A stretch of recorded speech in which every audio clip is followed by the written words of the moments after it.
two. On two.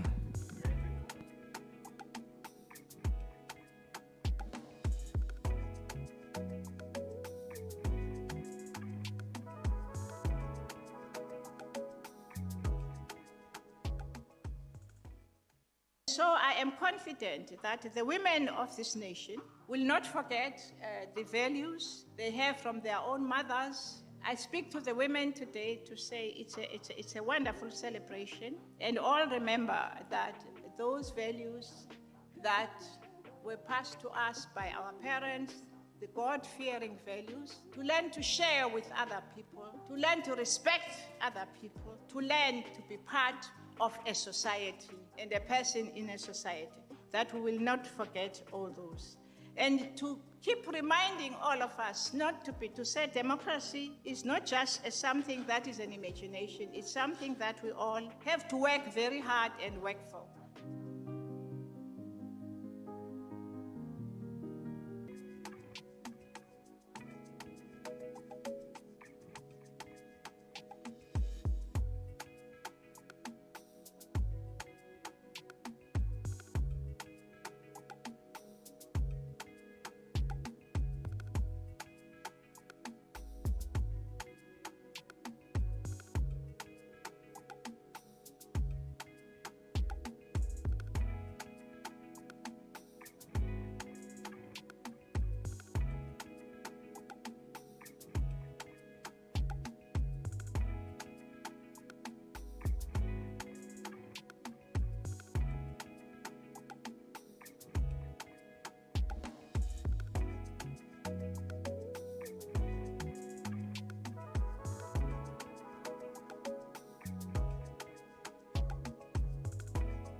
So I am confident that the women of this nation will not forget the values they have from their own mothers. I speak to the women today to say it's a wonderful celebration, and all remember that those values that were passed to us by our parents, the God-fearing values, to learn to share with other people, to learn to respect other people, to learn to be part of a society and a person in a society, that we will not forget all those.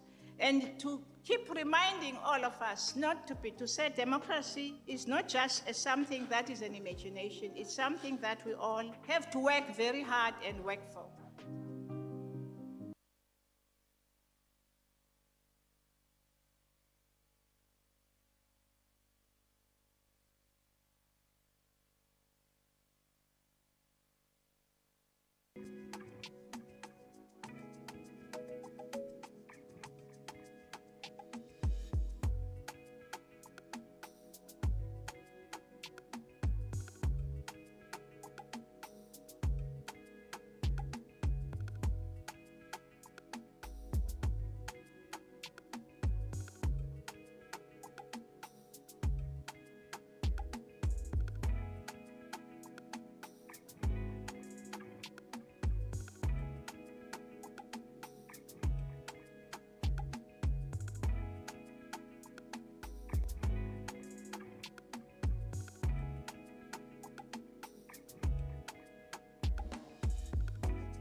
so I am confident that the women of this nation will not forget the values they have from their own mothers. I speak to the women today to say it's a wonderful celebration, and all remember that those values that were passed to us by our parents, the God-fearing values, to learn to share with other people, to learn to respect other people, to learn to be part of a society and a person in a society, that we will not forget all those.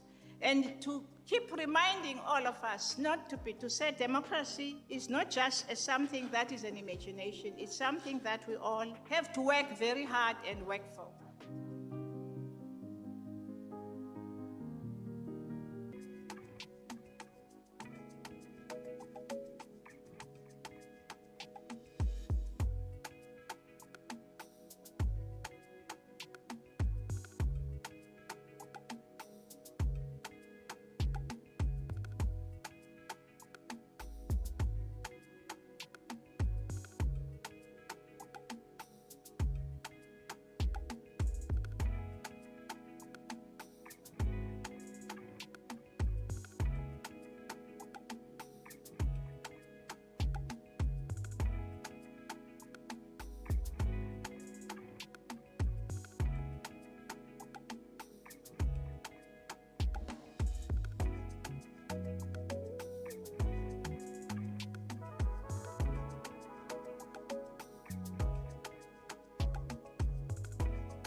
So I am confident that the women of this nation will not forget the values they have from their own mothers. I speak to the women today to say it's a wonderful celebration, and all remember that those values that were passed to us by our parents, the God-fearing values, to learn to share with other people, to learn to respect other people, to learn to be part of a society and a person in a society, that we will not forget all those.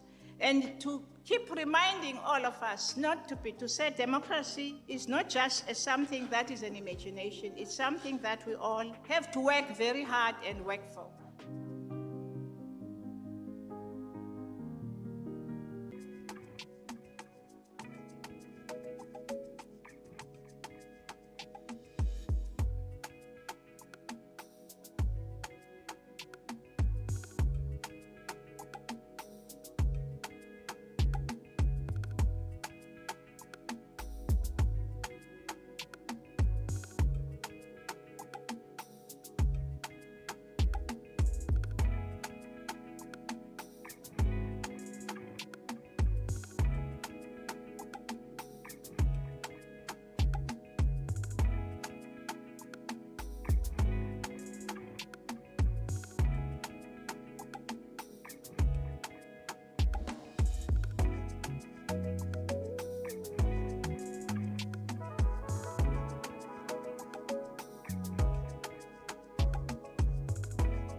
So I am confident that the women of this nation will not forget the values they have from their own mothers. I speak to the women today to say it's a wonderful celebration, and all remember that those values that were passed to us by our parents, the God-fearing values, to learn to share with other people, to learn to respect other people, to learn to be part of a society and a person in a society, that we will not forget all those.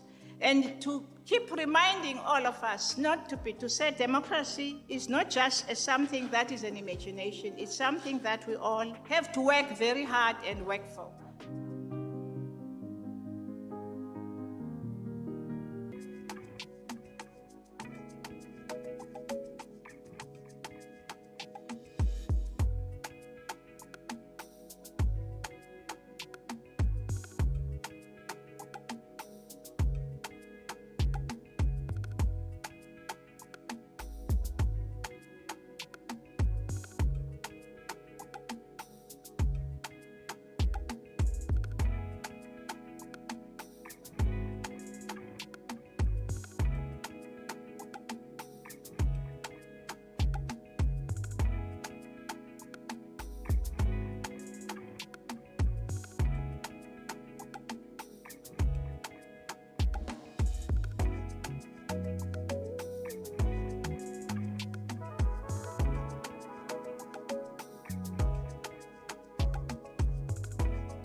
So I am confident that the women of this nation will not forget the values they have from their own mothers. I speak to the women today to say it's a wonderful celebration, and all remember that those values that were passed to us by our parents, the God-fearing values, to learn to share with other people, to learn to respect other people, to learn to be part of a society and a person in a society, that we will not forget all those.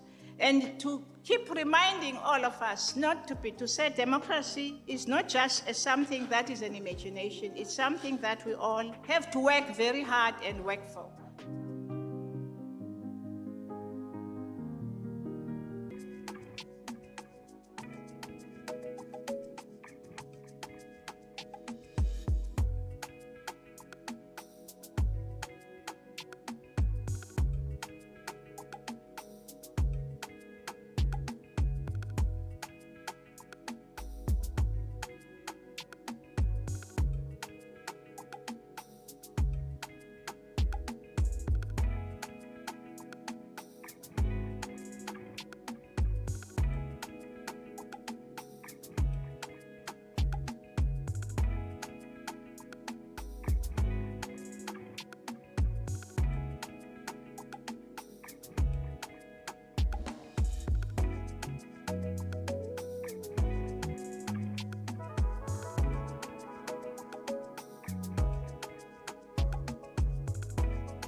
so I am confident that the women of this nation will not forget the values they have from their own mothers. I speak to the women today to say it's a wonderful celebration, and all remember that those values that were passed to us by our parents, the God-fearing values, to learn to share with other people, to learn to respect other people, to learn to be part of a society and a person in a society, that we will not forget all those. And to keep reminding all of us to say democracy is not just something that is an imagination, it's something that we all have to work very hard and work for.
Thank you.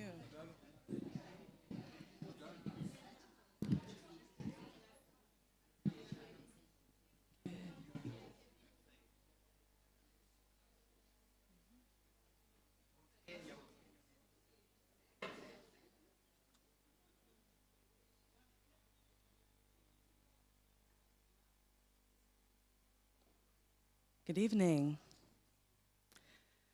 Good afternoon, distinguished guests, colleagues, and friends.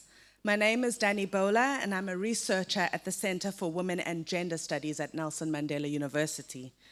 It is both a privilege and an honor to welcome you to the second installment of the Dr. Brigalia BAM Institutional Public Lecture, presented in collaboration with the BAM Foundation.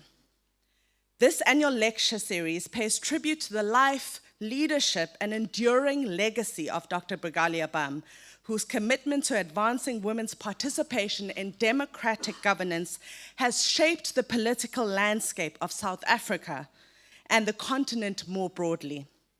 This year's theme draws on the pioneering work of Dr. BAM and Professor Sylvia Tamale, foregrounding the entry of women into parliamentary politics in Uganda and South Africa, and the historical significance of that moment. In particular, this afternoon we turn our attention to the experiences of the first women parliamentarians, women who entered a space never architecturally nor ideologically designed with them in mind. These women were not merely appointed, they were tasked with imagining and shaping a new democratic nation while navigating the formidable constraints of patriarchal power. Their presence disrupted entrenched systems and demanded new modes of governance and political imagination. This lecture offers us the opportunity not only to celebrate their contributions, but to reflect critically on the forms of training, preparation, and advocacy that enabled their participation. It asks how women continue to occupy power differently, and how alternative modes of governance rooted in feminist thought might offer more just and inclusive futures. We are honored to be joined by a distinguished panel of speakers, Advocate Bridget Mabandla, Ms. Zingiswa Losi, Dr. Yaliwe Clark, and Ms. Glancina Mokone, each of whom brings critical insight into intersections of gender, governance, and transformation. To formally open this afternoon's proceedings, it is my honor to invite to the stage the Vice Chancellor of Nelson Mandela University, Professor Sibongile Mutwa.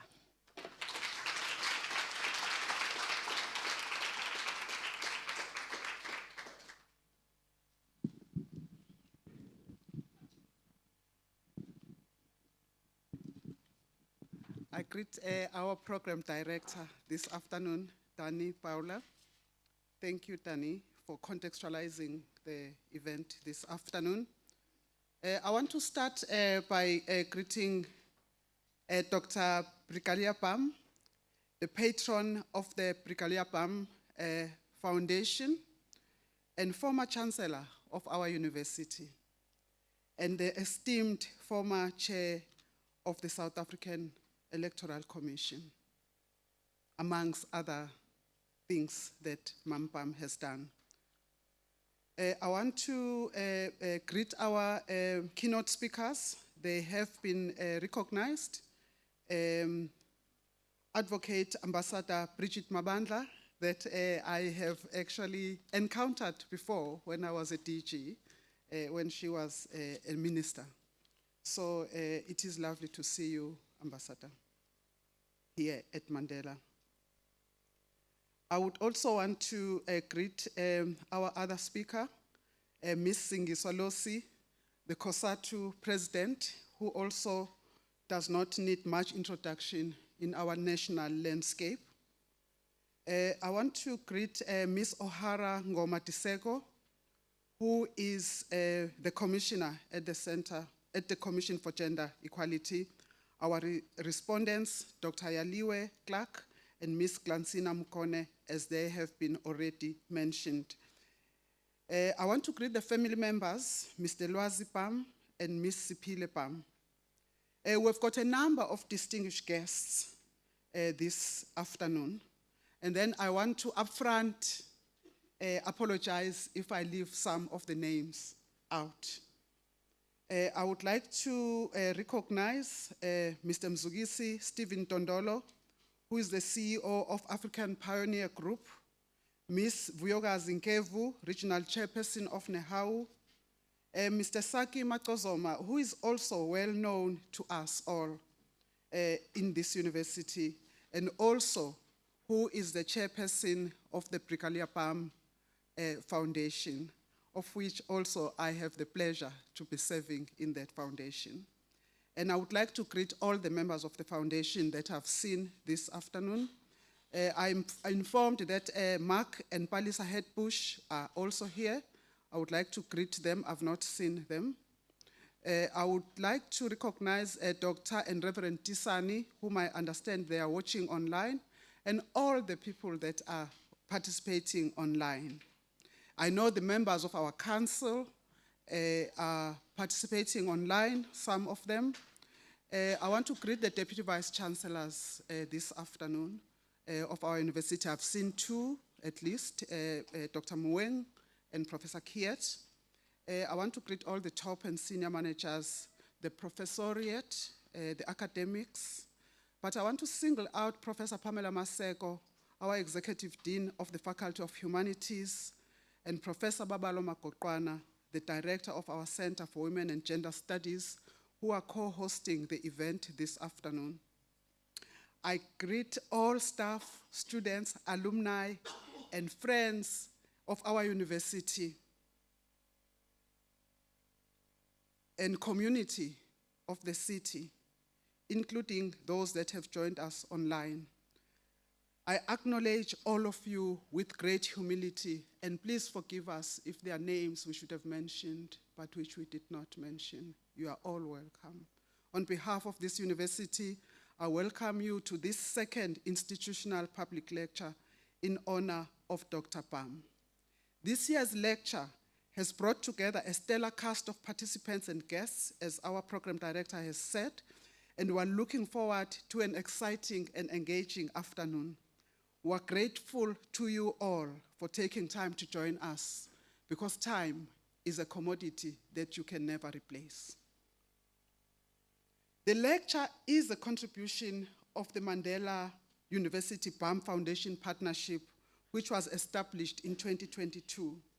The partnership aims to keep alive, honor, and value the role and legacy of leaders who contributed to the liberation and reconstruction efforts of our country, and indeed who contributed to the revitalization of the fortunes of the rest of our continent.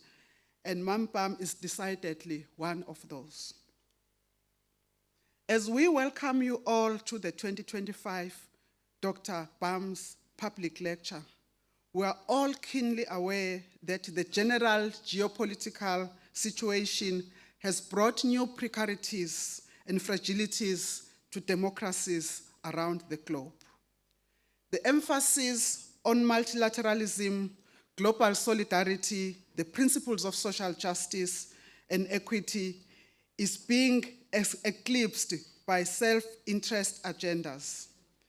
Advances in equity and diversity are being systematically reversed. As a country, South Africa, we are also facing our own particular political moment. We do not even need to dive below the headlines to realize that we also have our own crisis of leadership and that we do need a reset as a nation. The Brigalia BAM IPL talks to the heart of the purpose of a public university such as our own. Nelson Mandela University is a values-based university. I can say that without any fear of contradiction. It is embedded in its multiple communities. It is in the service of society. We envision our university as striving to be the academic expression and of the values and ethos of our namesake, Madiba. One that is committed to partner with government, with civil society, with business, and with other higher education institutions to promote social justice and to help solve pressing societal challenges. The title of this lecture, When Hens Begin to Crow, Preparing Women to Govern, is inspired, as our program director has told us, by Sylvia Tamale and Brigalia BAM's work in recording the formal entry of women parliamentarians into the new democratic politics. And I'm going to skip that section because our program director has mentioned it. But I want to say this, that despite this progress that women have made, they continue to encounter various challenges, some of them very subtle, often influenced by the intersection of gender and class in particular. In celebrating, but also in critically engaging the works and legacies of the first women parliamentarians after 30 years of democracy, we bring different generations of thinkers into this dialogue. It is an opportunity to survey the road we have traveled.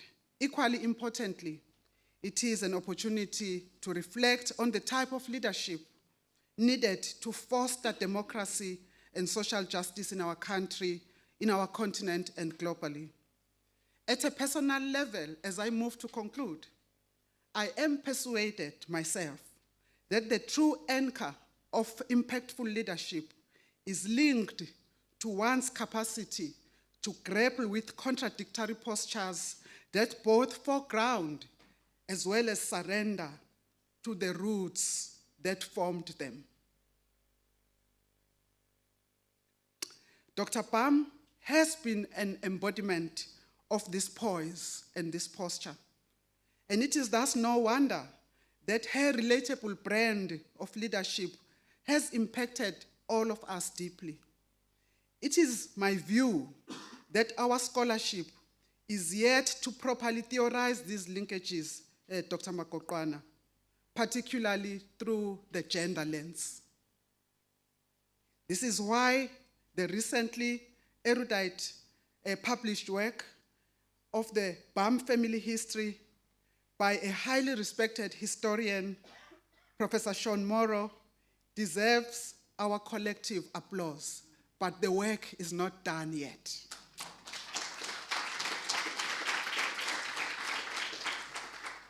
Thank you very much.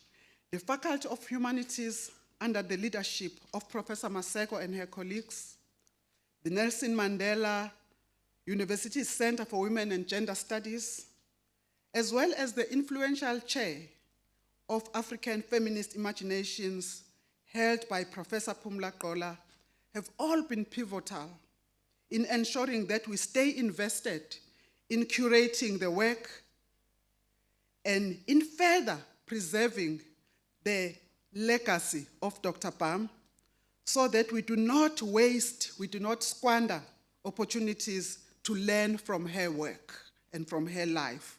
For this, I thank these colleagues. I also want to thank the Institutional Public Lecture Committee, Professor Kiet, Mr. Alan Zinn, all the colleagues for their sustained work. Indeed, I extend our heartfelt and my heartfelt gratitude to all those who are contributing to this lecture this afternoon, for this is but a single and small contribution to the very threads that weave our institution into the rich tapestry of its evolving legacy. We look forward to the proceedings this afternoon with much anticipation. Thank you very much.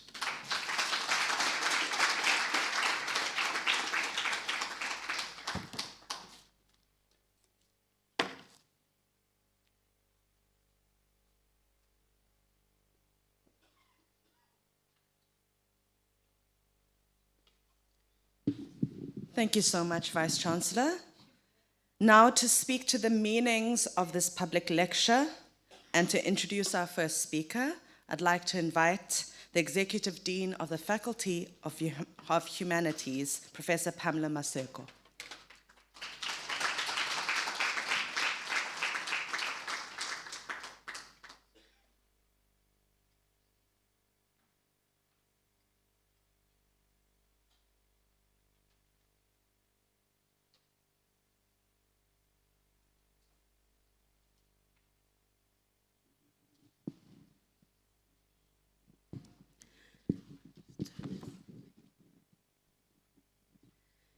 Our honored guest this afternoon, Mama Dr. Brigalia Pam, our Vice Chancellor, Professor Sibongile Mutwa, and our guest speaker, these guest speakers, and I want to acknowledge firstly Ambassador Brigitte Mabandla,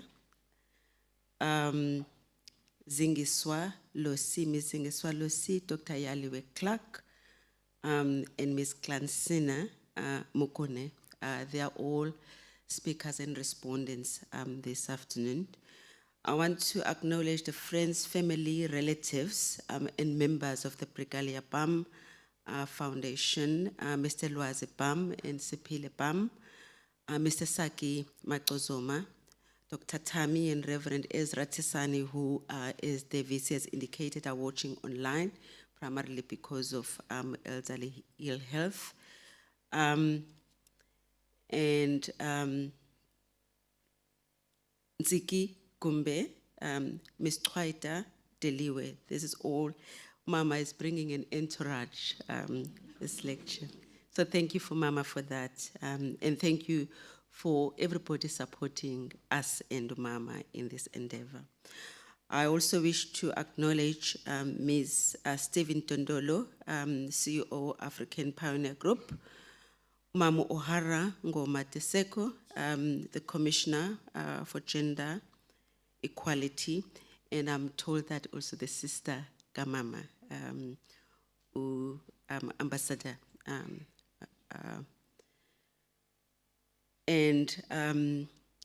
So I've got handwritten notes all over here. Professor Dennis Zinn, the former Deputy Vice Chancellor of the institution, and Mrs. Maisela, who is the head of private banking of Standard Bank in the Eastern Cape. The Deputy Vice Chancellors, Dr. Moki Moeng and Professor Andre Kiet. Most important for me, people who are making this possible, is Professor Babalwa Makokwana and Professor Phumla Qola. I want to acknowledge students and everybody in this room. Good afternoon, Diabulisa. Goeiemiddag. My task is simple. Today it is to introduce Ambassador Bridget Mabandla, as well as contextualize the lecture in terms of our project, intellectual project in the faculty and in the university.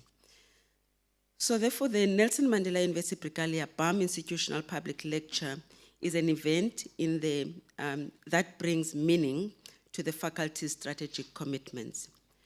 By promoting this lecture together with the Center for Gender and Women's Studies and the SACHI Chair on African Feminist Imaginations, as indicated by the Vice-Chancellor, we honor Dr. Brigalia BAM not only as a leader in democracy and social justice, but also as an embodiment of living memory, a custodian of origins, and a vital voice in the archive of our nation, perhaps not only South Africa, but globally.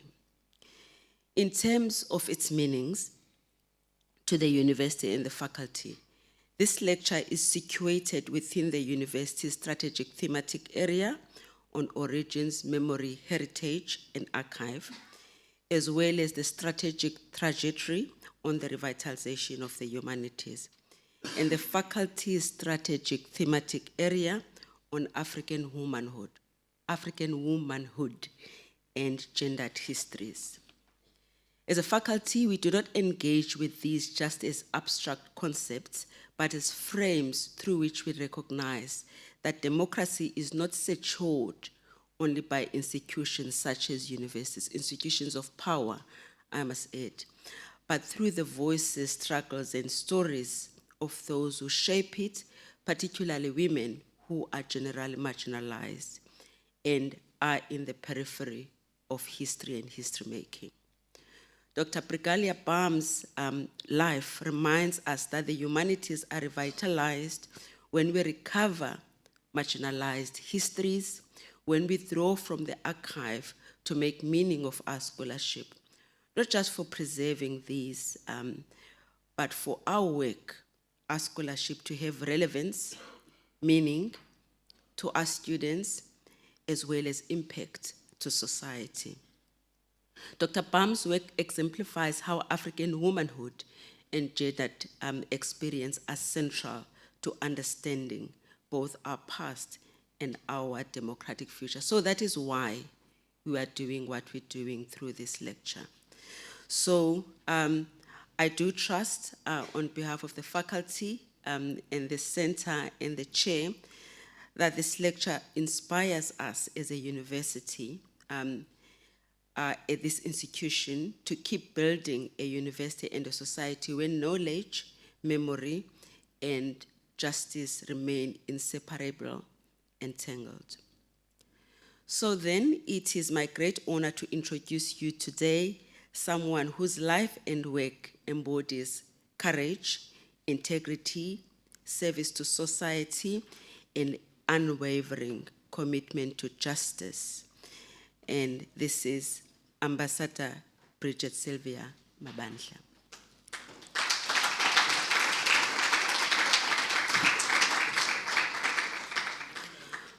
From her earliest years,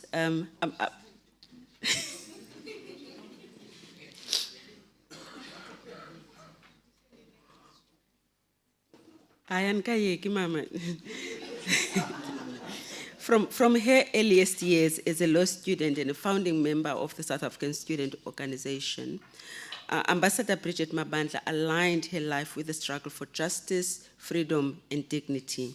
Her contribution to the drafting of the South African post-apartheid constitution, with a particular focus on rights of women and children, stands as a lasting testament to her vision for an equal and humane society. So the values that we stand for in the faculty and the institution.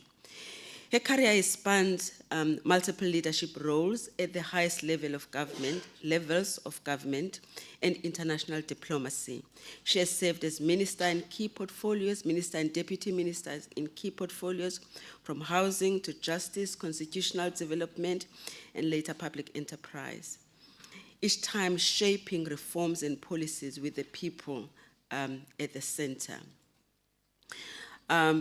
Important to us in this region is that as Deputy Minister of Arts, Culture and Science and Technology, Ambassador Mabandla left an indelible mark, most notable by facilitating the return of Sarah Batman's retains, a historic moment in the reclamation of African dignity, specifically, in this case, women. Beyond our borders, she has championed South Africa's interests as ambassador to Sweden, chaired the African Peer Review Mechanisms Panel of Eminent Persons, and serves on the UN's Human Rights Education Program. Her advocacy has made her an influential voice in international human rights, particularly around the rights of women and children. And all this foregrounded in her experience as someone who was born in Africa.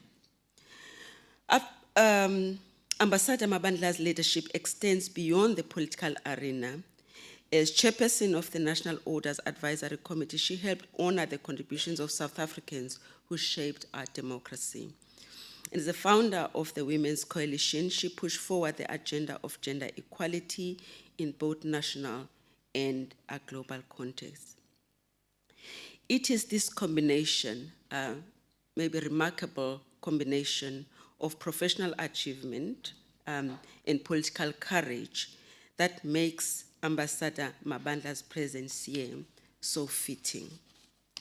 Like Mama we're honoring today, Dr. Brigalia Bam, she represents the pioneering spirit of women who broke barriers in governance, who challenged patriarchal norms, and who created space for future generations of women to lead and shape democratic institutions. Their efforts remind us that democracy is strongest when it is inclusive, equitable, and responsive to the voices of all citizens. And so the title or the theme of this lecture this year aptly captures that. And so, colleagues, friends, students, may I please ask you to give Ambassador Mabandla a warm round of applause as she comes up the stage to address us.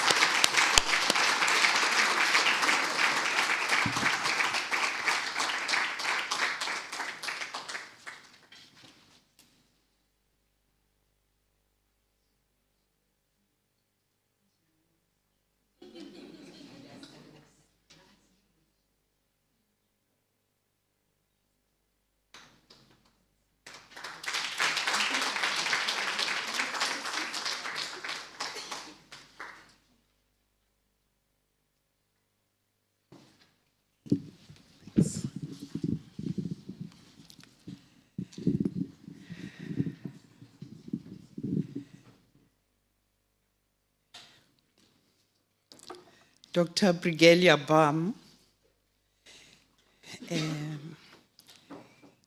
Mayor of Nelson Mandela Bay Municipality, Ms. Babalwa Lobishe, Mr. Lwazi Bam and Ms. Pile Bam. These are members of the family. And the Vice Chancellor, Professor Sibongile Mutwa,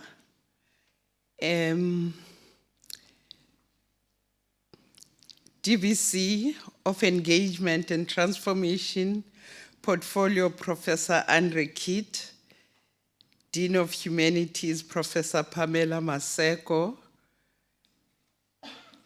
I'm hesitant, as you can see, as I call out the names so I don't make any mistake. President of COSATU, Ms. Zingiswa Losi,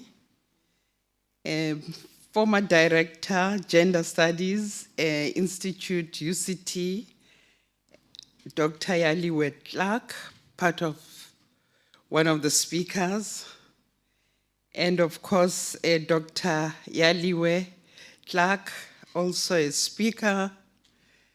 I hope I haven't left out anybody important. You should please indulge me. I apologize if I have missed out on some of the names. It is a distinct honor and privilege to deliver this address in celebration of Dr. Bam, a custodian of ethical leadership. Allow me to begin by commending the Nelson Mandela University and the BAM Foundation for the visionary leadership in establishing a living archive dedicated to honoring South African women. This project is much more than the curation of artifacts. It is a commitment to truth-telling, to intergenerational learning, and to the restoration of women's rightful place in our nation's intellectual and political history. The theme of this lecture, When Hens Begin to Crow, Preparing Women to Govern, is as bold as it is timely. In traditional patriarchal societies, the crowing of a hen was seen as unnatural, even threatening. But today we reclaim the metaphor, not as a disruption of order, but as a reordering of justice. To crow is to lead, or should be to lead, to speak truth, and to govern with vision and conviction. South African women have been raising their voices for generations, from Charlotte Maxake's pioneering activism more than a century ago, to the courageous women of 1956 who marched against the past laws and who in 1955 had contributed to the drafting of the Freedom Charter. To the fearless women of the 70s and the 80s, women have consistently stood at the forefront of the struggle.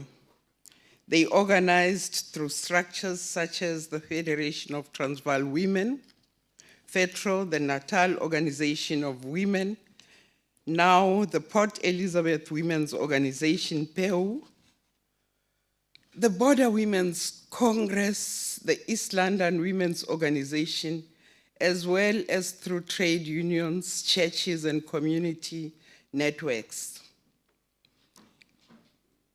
In the face of intense repression, South African women remained steadfast and resolute.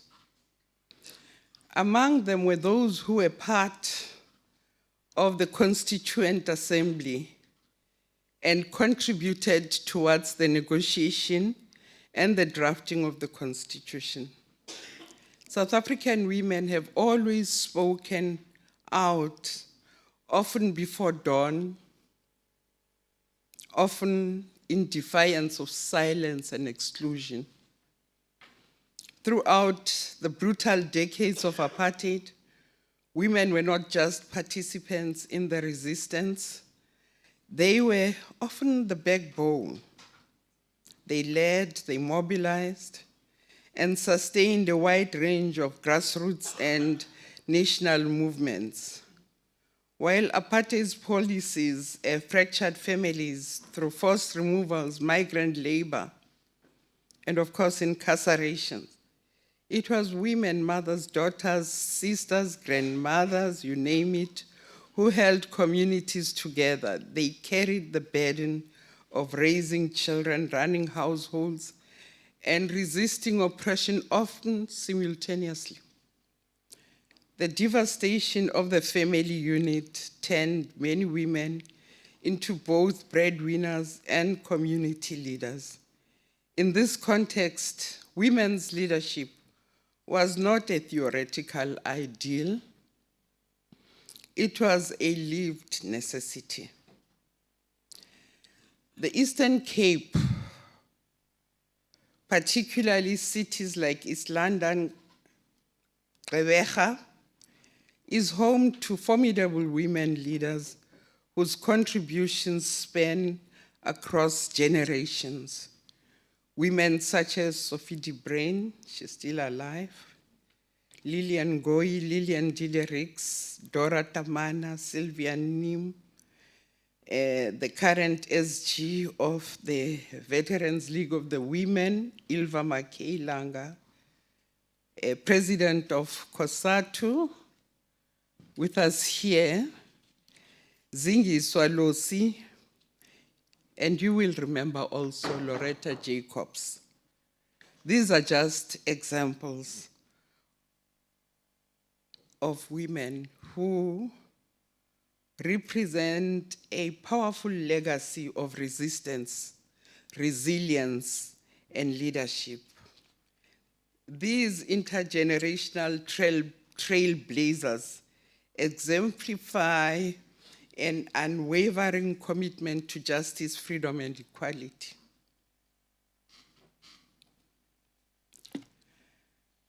Religious institutions, particularly under the umbrella of the South African Council of Churches, also played a vital role in the struggle against apartheid. We all know this. Church groupings became critical spaces for organizing, for advocacy. There were spaces for refuge. Under repressive conditions where political activity was often banned, churches offered moral legitimacy and protected space for mobilizing resistance. Women played a crucial role within these faith-based movements. One such formidable figure was Dr. Brigalia, who worked through the SACC during this period. A committed gender and human rights activist, if I may say, Dr. Bam used her position within the SACC to amplify the voices of the oppressed, support political detainees, and champion the rights of women within both church and society.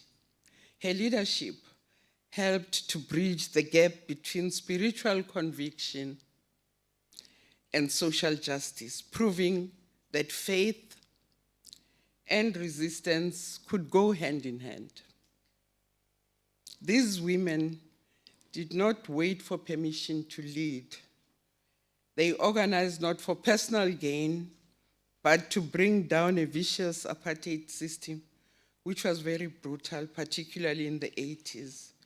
Their struggle was not confined to formal political spaces. It played out in kitchens, in churches, in classrooms, you name it, community halls. They fought for freedom, not only from racial injustice, but also from economic exclusion, gender oppression, and state violence. Today, their legacy endures in the rights enshrined in our Constitution and in the continuing fight for a truly equitable and just society. To honor their sacrifices is to recognize the centrality of women in shaping South Africa's democratic future, not as an afterthought, but as an undeniable historical truth.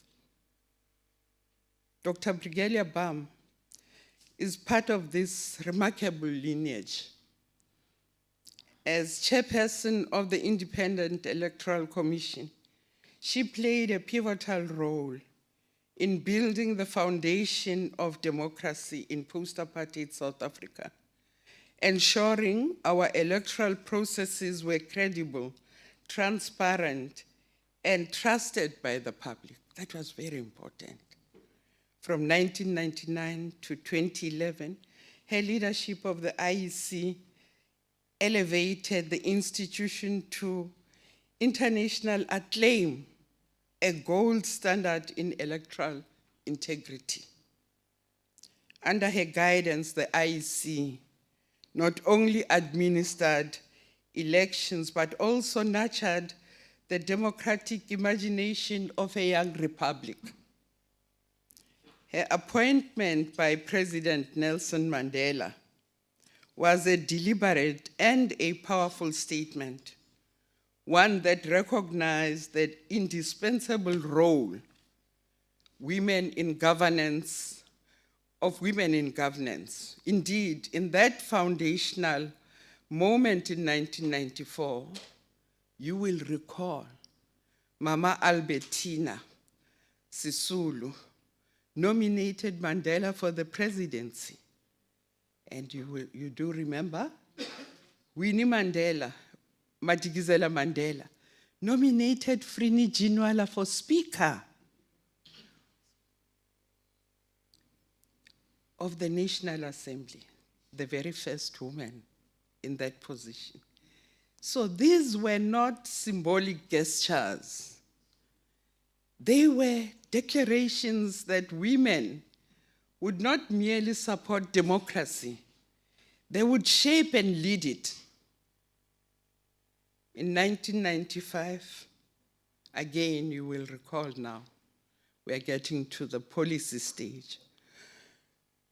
The World Conference on Women in Beijing marked a pivotal turning point in the global pursuit of gender equality. It generated momentum for qualitative transformation within international policy frameworks and national systems alike. Structural reforms such as the establishment of the UN Women, the increased ratification of CEDAW by nation states, CEDAW, the Convention on the Elimination of All Forms of Discrimination Against Women, and the rise in women's political representation globally, all attest to the enduring legacy of that historic moment. For me, it's important because it was part of our journey. It was part of the journey of the women of South Africa. And in fact, the South African government, post-apartheid, 1995, sent a delegation from Parliament and from Cabinet. Civil society was organized, and women were there representing NGOs, non-governmental organizations in all their forms. This attests to the strength of consciousness on the importance of gender equality in South Africa.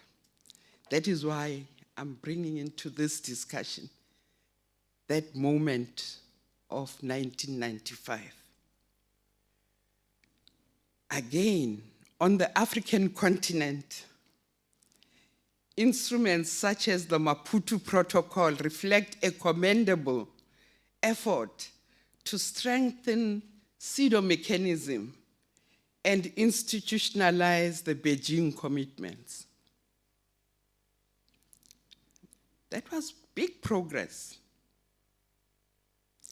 And I dare say that South Africa, I won't mention the names, provided lead legal scholars who participated and conceptualized the Maputo, participated in the drafting, but also worked on conceptualized the Maputo Protocol, you should look at the original CEDAW and compare it with what was in the Maputo Protocol. Then you'll see the dynamic change, vision, strengthening the mechanism. South Africa has in many respects made remarkable strides. We have seen women assume positions of leadership across the public and private sectors. We celebrate women leading in parliament, on the bench, in boardrooms, in civil society, in science and technology, and in the creative arts.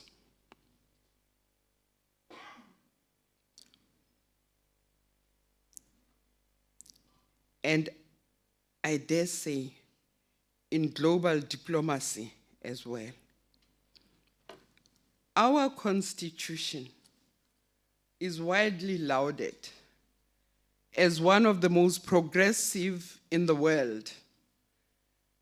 It guarantees the right to equality and non-discrimination. Oh my goodness, I remember those days when our scholars, our legal scholars, worked on the concept of what they called substantive equality.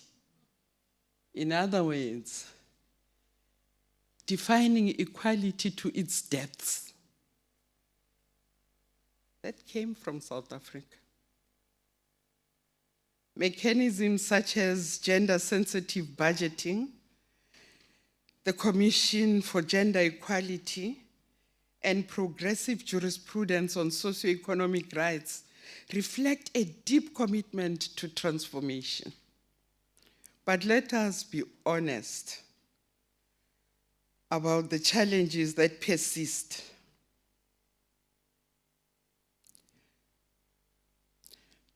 I'm sad to say that the lived reality for many South African women remains defined by poverty, exclusion, violence, and marginalization. Gender-based violence continues to rob us of lives, dignity, and potential. Structural inequality, often compounded by corruption, gender, race, class, geography, and disability, is the biggest challenge. We all know this. The care economy, largely shouldered by women, remains undervalued. Again, we know the truth. And while we have women in positions of authority, the decision-making spaces they occupy are not always transformed, nor are they always enabling. We know that. Preparing women to govern, then, must mean more than filling seats. It must mean transforming the very structure and ethos of power.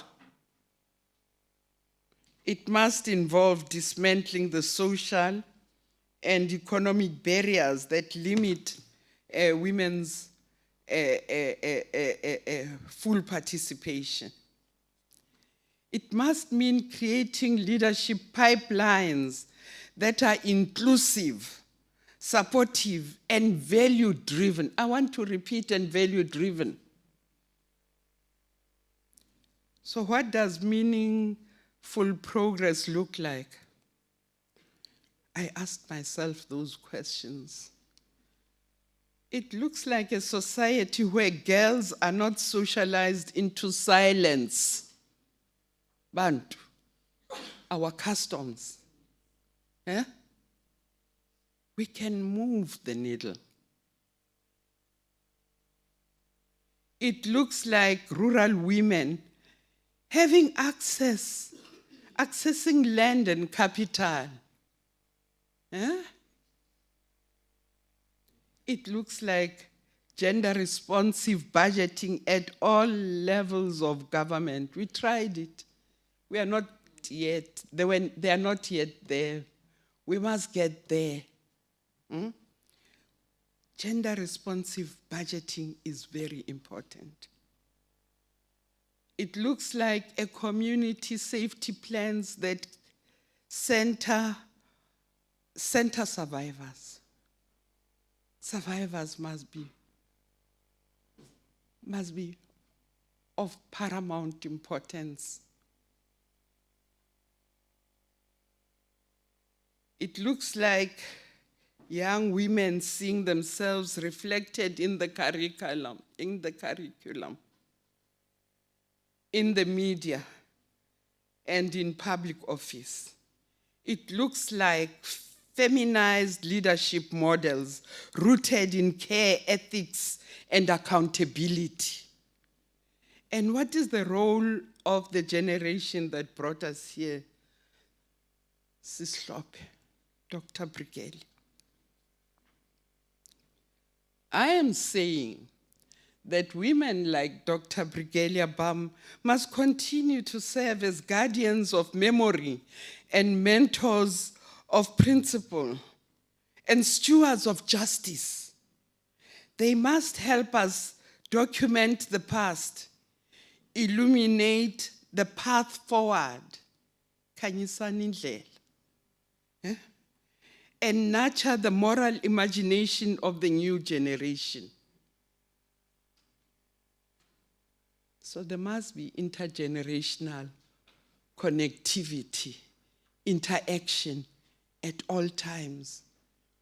We must talk, think out of the box. We need each other. I am saying also, in conclusion, that to honor Dr. Bam is not simply to praise her legacy. It is to continue her work. It is to amplify her voice in every struggle for dignity, every call for reform, and every institution which seeks to transform. It is to insist that when hens begin to crow, we not only listen, we follow. I thank you.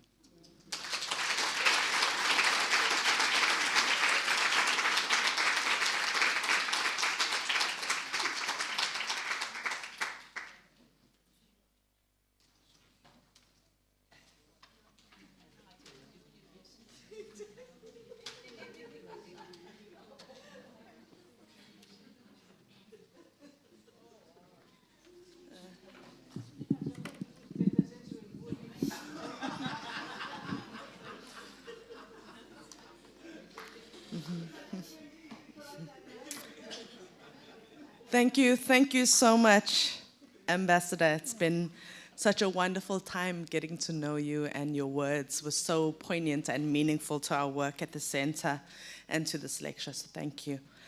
I'd like to invite the Nahau Regional Chairperson, Ms. Vuyokazi Nkevu, up to introduce our next speaker.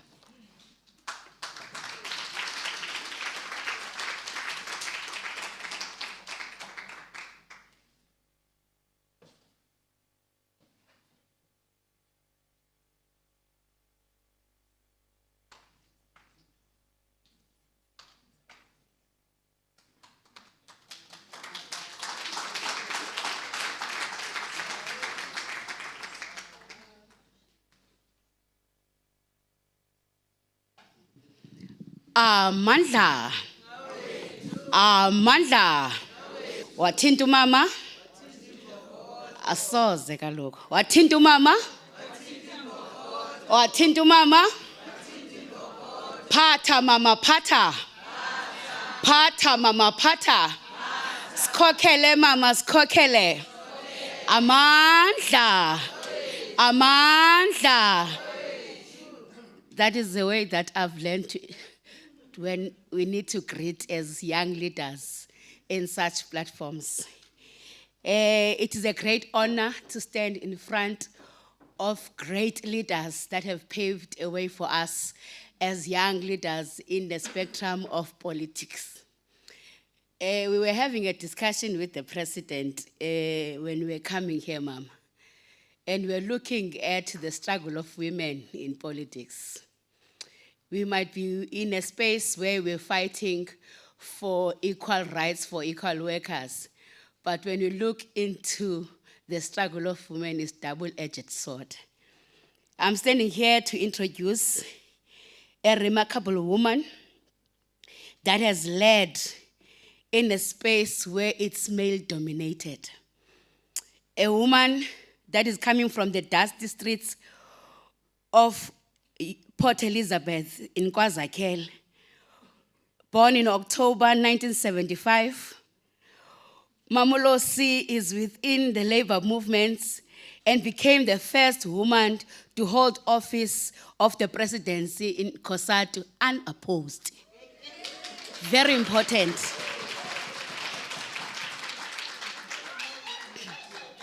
Kaspine siqhabele lo ndawo.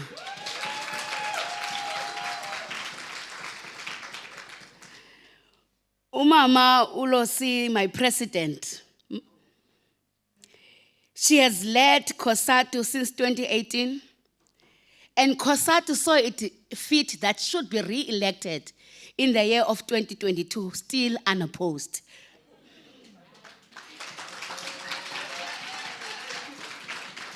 She is the member of the African National Congress. Mamulosi has played a role in shaping the party politics and strategies, in particularly on labor issues and social justice. I think she has made even an impact just now when Trump tried to oppose. Whether it was dealt with traditionally or otherwise, we don't know. She is a member of the South African Communist Party. She was elected in the SACP Central Committee in 2017 and re-elected in 2022. Lendo Kokeli Lapekasi. President of the South African Trade Union Coordinating Council.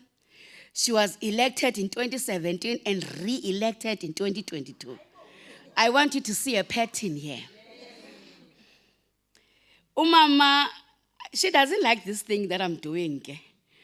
She doesn't like people to speak a lot about her. But most people don't know that she had came from NUMSA and history happened. And then she went to pop crew. Kutwa, when they try to bury you, you must germinate as a beautiful seed and grow into a beautiful flower that gives shade and life to others.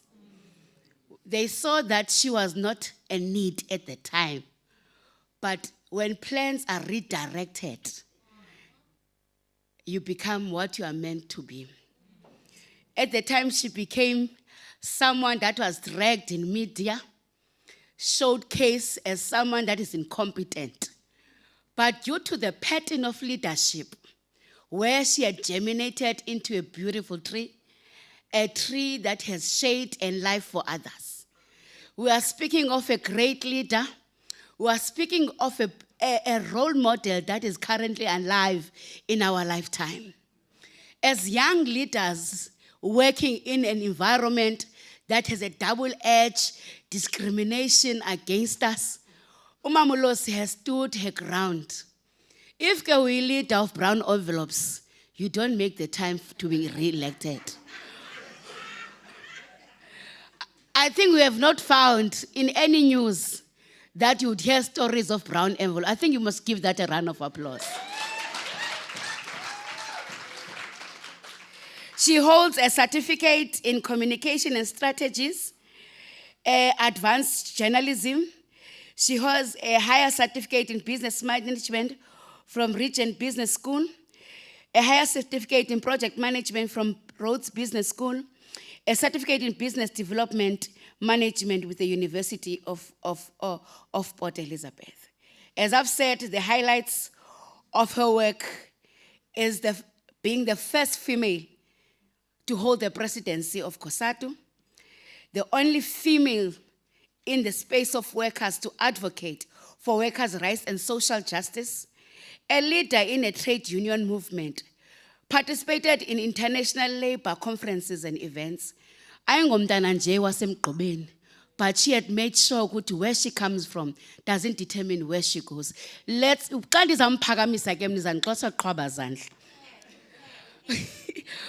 Babe phina laba bantu emsabalasweni Babe phina laba bantu emsabalasweni sisemsabalasweni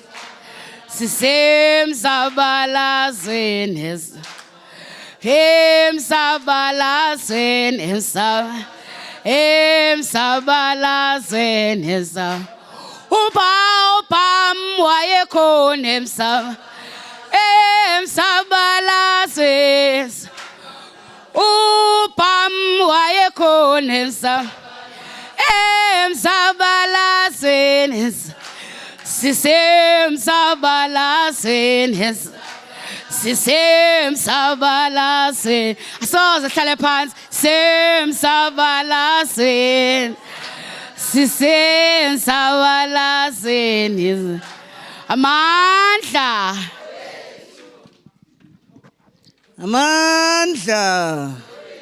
Amandla. Thank you very much. Nqale ndibulele ku-program director, Sis D, and then to the regional chair of Nihau, Comrade Uvuvu. Mandizibulisele kusingaye, umama uDr. Brigalia Bam, nosapho lwakhe olukhoyo phakathi kwethu.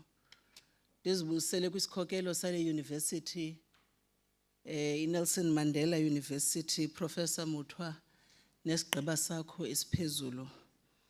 Ndizibulisele kubantu ababekwe ukuba bazothetha apha nabazawuthi baphendule intetho ezawuthi ibekwe. Ndizibulisele kwisikhokelo sonke esikhoyo phakathi kwethu ngezigaba ezohlukeneyo. Ndithi ngohlobo besi-introducewe ngayo sonke ufika kwethu, I observe all that protocol. Today indeed my heart is full, Prof. It is full because I have an honor of speaking, Mama, in your presence about you and the lessons that we learn and we continue to learn as umama ebetshilo ubama Mabandla wathi, it is not about what we say but about how we carry that legacy forward. Thank you, Mama, for showing us that indeed umntana womgquba, a girl from Transkei, could rise. To rise to become a teacher, to rise to become a social worker, an organizer, a freedom fighter, and a moral compass. And most importantly, Mama, a woman that you are and you have been, who gave us democracy in this country credibility. You have guided our elections with distinction. You are indeed our hen, and when you crowed, the nation listened. The theme of this gathering is when hens begin to crow, preparing women to govern. Comrades and friends, hens do not crow to compete with roosters.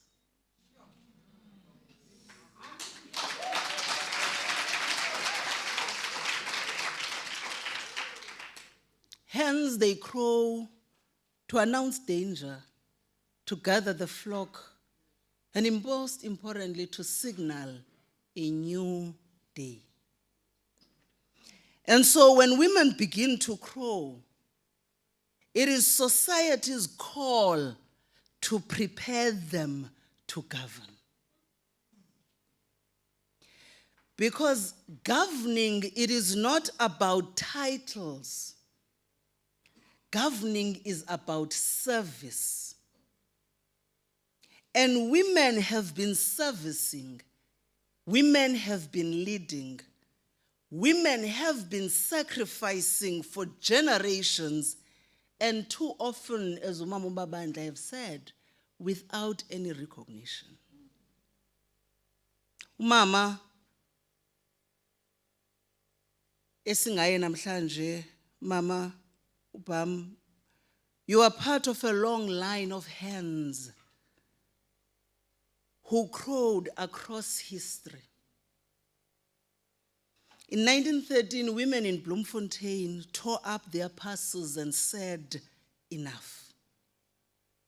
In 1956, 20,000 women, when they gathered in Pretoria, Mama, as they were announced before me, Mamu Lillian Ngoyi, Mamu Sophie de Bruyn, Mamu Rahina Musa, and many others, filled the union buildings and declared, Watin Tabafazi, Watin Timbokodo. In 1973, during the Durban strike, that strike reawakened the labor movement. And women workers were at the forefront. In 1985, when COSATU was born, women refused to be on the sidelines, including how the COSATU logo came to be. Had it been for men, it only had a man pushing the wheel. Women refused to accept that logo and said, we are part of the labor movement and part of the economy. And I invite all of us to take time to look closely to this logo. It has a woman with a baby on her back, pushing the wheels of the economy. Women demanded for inclusivity in the trade union movement that everyone assumed that it is not meant for them. Each generation prepared the ground for the next. Each crowing multiplied, and each crowing announced freedom. And Mama, you carried that crowing into our democracy, ensuring elections that the world could trust. But comrades, as we honor Umama's life and legacy, we must also face the reality and the truth that the dawn is not yet complete. Gender-based violence and femicide are tearing through our societies. Women are killed in their homes, in their workplaces, in their communities. That is why, as COSATU, we fought so hard. It took us 2 years with other trade unions internationally to ensure that the International Labour Organization has Convention 190 in recognition that women continue, and the most vulnerable groups, your LGBTQI community, continue to be violated in society and also at the workplace. Unemployment and job losses are devastating in many families. Right here in Nelson Mandela Bay, a good year at Tinaga, the doors have closed, leaving hundreds of breadwinners without income. Tariffs and trade wars are crippling industries. Workers in Monti, Mercedes-Benz do not know the future. SABC was reminding me earlier on that Ford Motor Company could be laying off workers. We're talking about farm workers and domestic workers who do not know what the future holds because of the tariffs and the trade wars. that are forcing more workers into poverty. And these are not isolated crises, they are connected.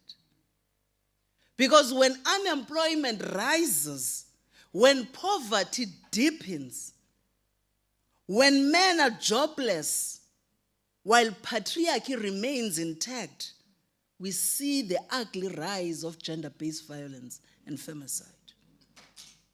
And we saw this clearly during COVID-19. Women were the nurses, they were the cleaners, the teachers, the front line of the pandemic.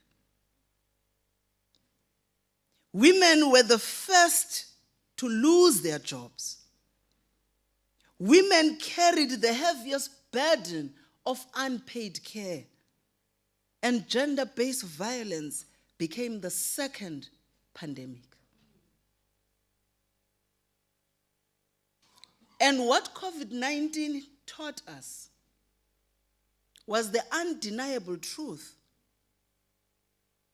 The fact that we cannot separate economic crisis from gender crisis.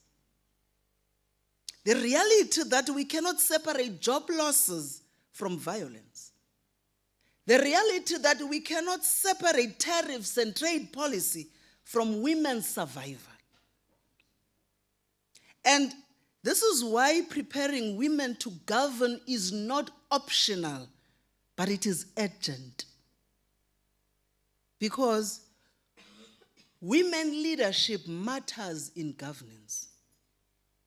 Because what we know is that when women govern, they govern differently.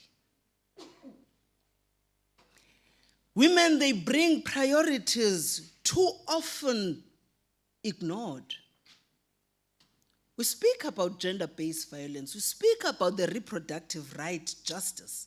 We speak about maternity rights. We speak about uncared paid work. When women govern, they reframe empowerment. Not as individuals' entrepreneurship, but as decent work, collective rights, inclusive growth, and social protection. When women lead, when women govern, they lead with style. A style that is rooted in listening, in consensus, in collective bargaining, and in principle. The world is in turmoil, the world is in chaos because men are leading and their egos are the ones that are taking decisions.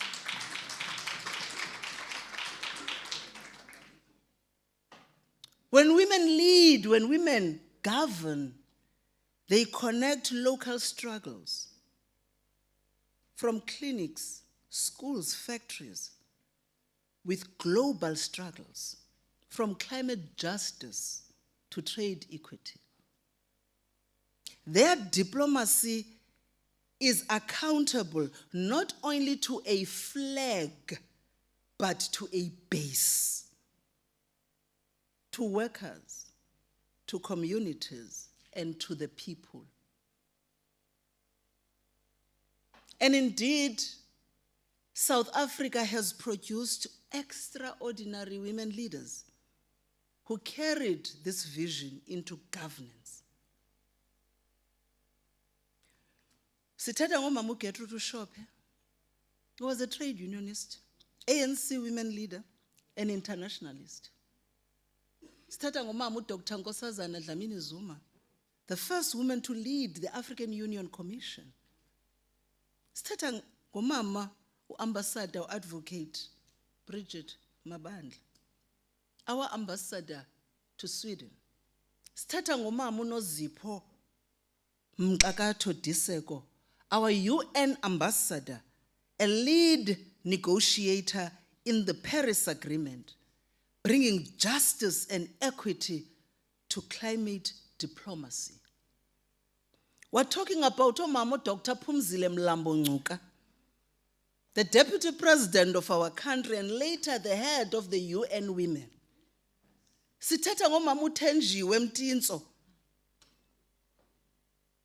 Our ambassador, gender activist and revolutionary. The former president and the first woman president of Nihawu, Noluthando Mayende Sibiya. The first woman to lead Nihawu and later our ambassador to Egypt. And of course, Mamu Dr. Brigalia.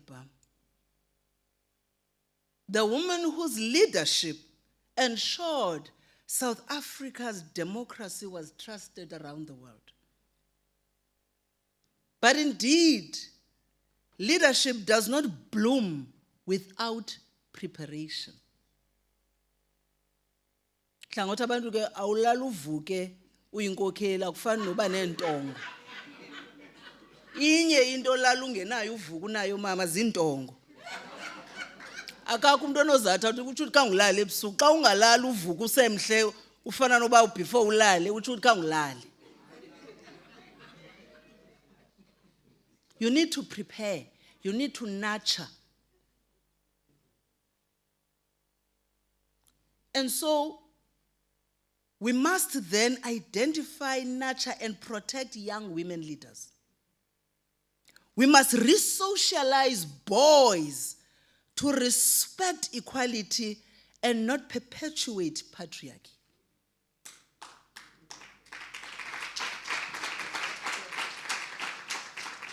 We must make our schools, our unions, our workplaces gender-sensitive spaces.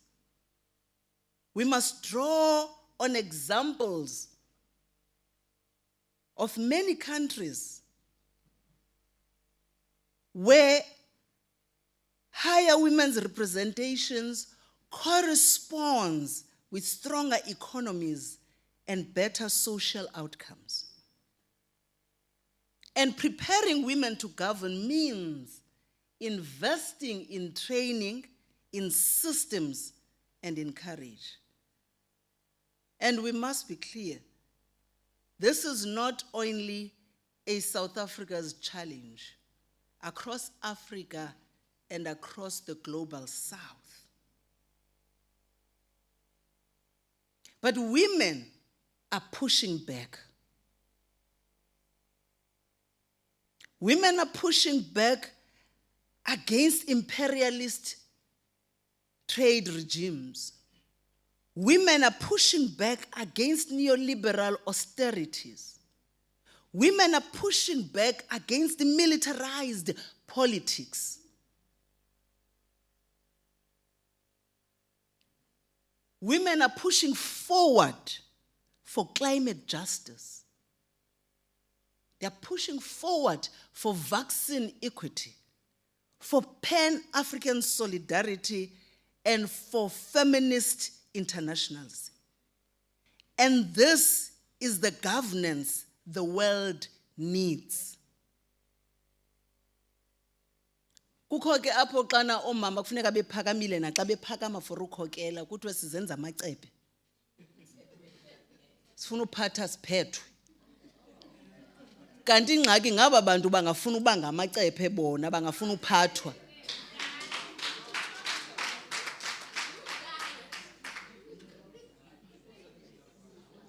Asizenza amacephe singamacephe siphethe.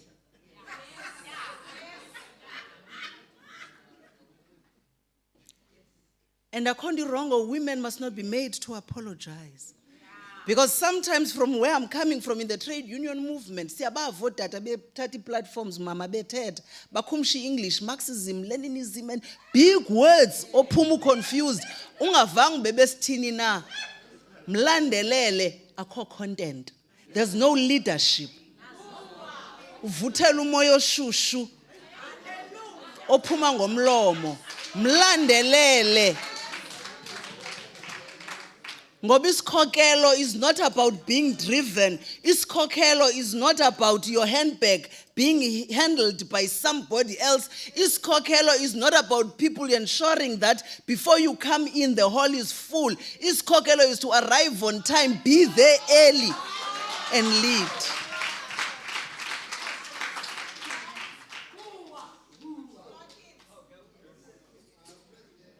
So as I conclude, before Ella Pepper, we were told there's going to be a 5-3-2-1. Before D does that, so living legacy, Lika Mama, when hens begin to crow, they do not just make noise, they announce a new dawn. Mama, you are not just part of our history, you are our living legacy. The women of 1913, the women of 1956, the workers' women in 1973, and those that gave birth to COSATU in 1985, and Umama today, they all remind us that women are not waiting to govern. They are already governing in workplaces, in communities, and in movements. The question is not if women can govern,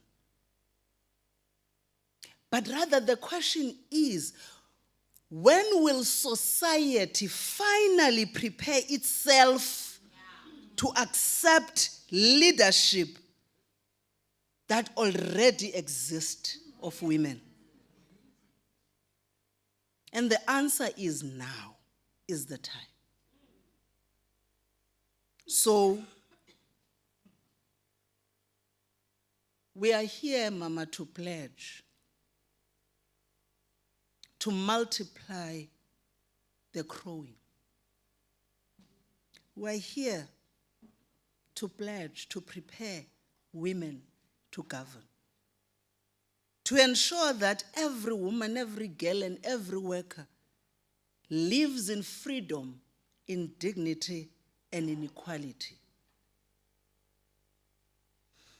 Because when hens begin to crow, the dawn cannot be stopped. Thank you very much.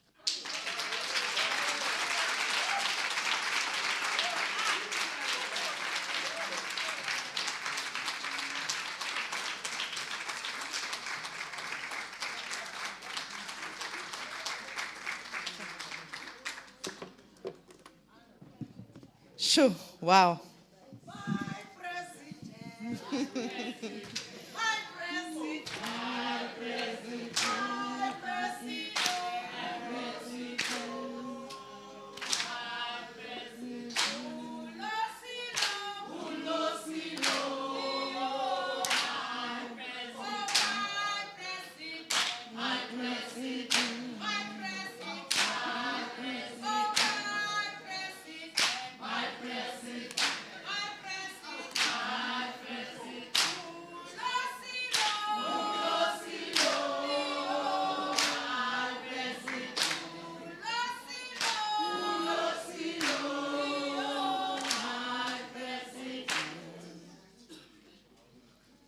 What an incredibly powerful address.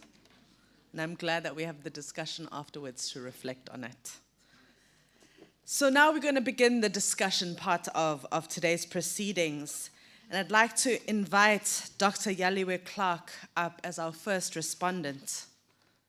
Dr. Yaliwe Clark is an independent feminist consultant, life coach, and the former director of the African Gender Institute at the University of Cape Town. With over 2 decades of experience, she has worked with civil society organizations, feminist movements, diplomats, and peace builders across 11 African countries. Yaliwe specializes in conflict resolution, feminist activism, and gender justice, offering her expertise as a trainer and facilitator for various institutions, including Akina Mama wa Africa and the Center for Conflict Resolution. She holds a PhD in social development from the University of Cape Town, a master's in peace and conflict transformation from the University of Tromsø, and a bachelor's in development studies from the University of Zambia. Please welcome Dr. Yaliwe Clark.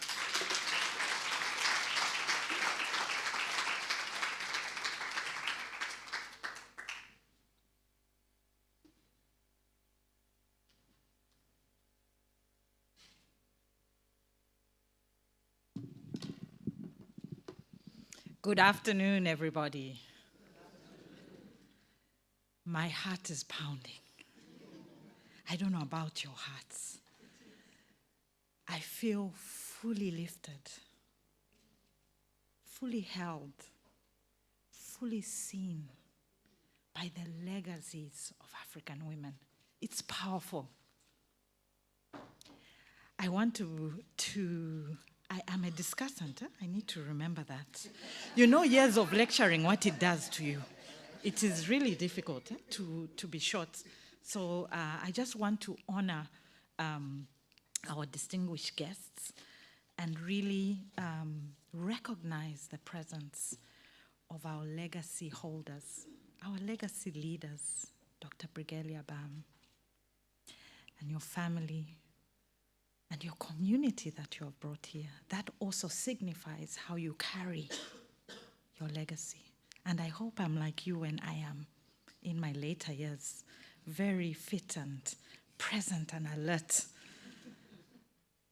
I want to recognize Professor Sibongile Mutwa, really for receiving us at this university. The work that universities are doing, it's difficult times.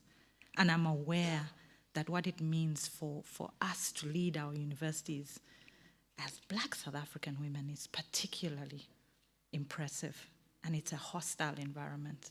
And I don't take lightly what it means to convene this kind of space and develop this kind of intellectual work. Pamela Maseko, Dean of Humanities, when I come here, I feel held. And I wish all humanities faculties were like this one. We were getting there at UCT, we're getting there. We remember you and then we're like, oh, that's how it is to be like that. I want to recognize my fellow speakers. Madam President, I think you are the person we are waiting for. You are already here. When we think of the future of this country, it's such an honor to be on a panel with you. Ambassador Bridget Mabandla. Your words have been powerfully, powerfully received. I want to honor the fact that we are here speaking with one another. And I will not complete the list. There's a long list, there are many more people. But I want to get to some of the points that were raised, and remember that I'm a discussant. So I thought that I would bring some continental angles to this, African feminist perspectives. You might notice the way I'm talking and a bit of my bio. I grew up in Zambia. I did my PhD in North Uganda, and I have lived in South Africa since 2006. So I want to bring that aspect of what it means to work across the continent and do this what I would like to call African feminist praxis that I am witnessing and embracing here. So the theme of this really powerful gathering, When Hens Begin to Crow, Preparing Women to Govern, it comes from a book by Professor Sylvia Tamale. Powerful, powerful feminist, headed up the law faculty at Makerere University, one of the oldest universities on the continent, the first to have the largest and still most expansive gender and women's studies department. And Sylvia Tamale wrote this in 1999. And it really is about gender and parliamentary politics in Uganda, really showcasing the effects and the politics and the complexities of what it means to implement radical affirmative action policies. This book was written just after the country has come out of a tumultuous period of about 30 years of various kinds of militarized politics, war. And it was the first time the country had the opportunity to have a democratic election under the leadership of Yoweri Museveni. Unfortunately, he's still in power. I think he forgot democracy. Yeah, this is what happens. Huh?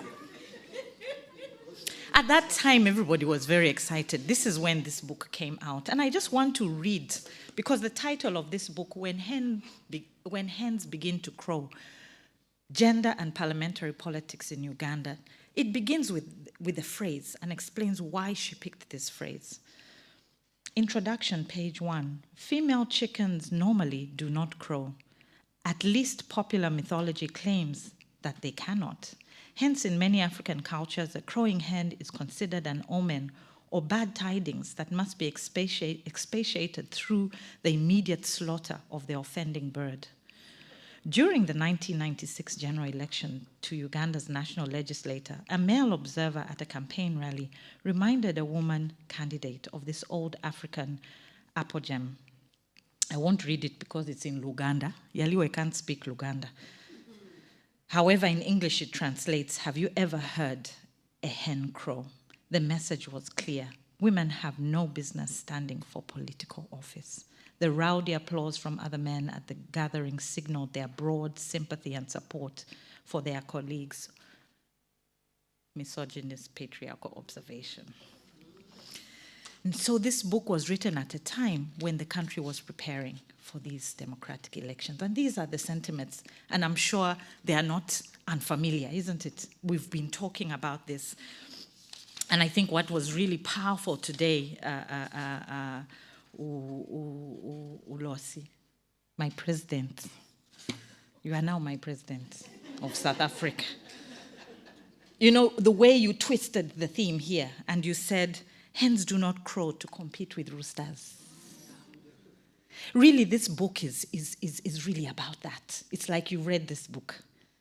And it's talking about how when you put affirmative action in a system that can't even fathom the expansive possibilities of the leadership potentialities and actual manifestations that African women have, that governance system is way too narrow for the possibilities. And here she was talking about parliament.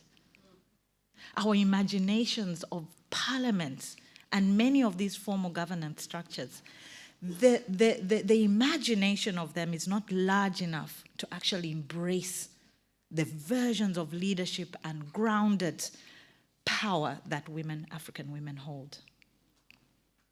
So Sylvia Tamale writes about this, right? And she explains that with this commitment to get women into parliament, by this time, over the 30 years of political shifts, only 4 Ugandan women had been in parliament, over 30 years, imagine, before this affirmative action came into place. So I don't want to undermine the significance of affirmative action. We really need it.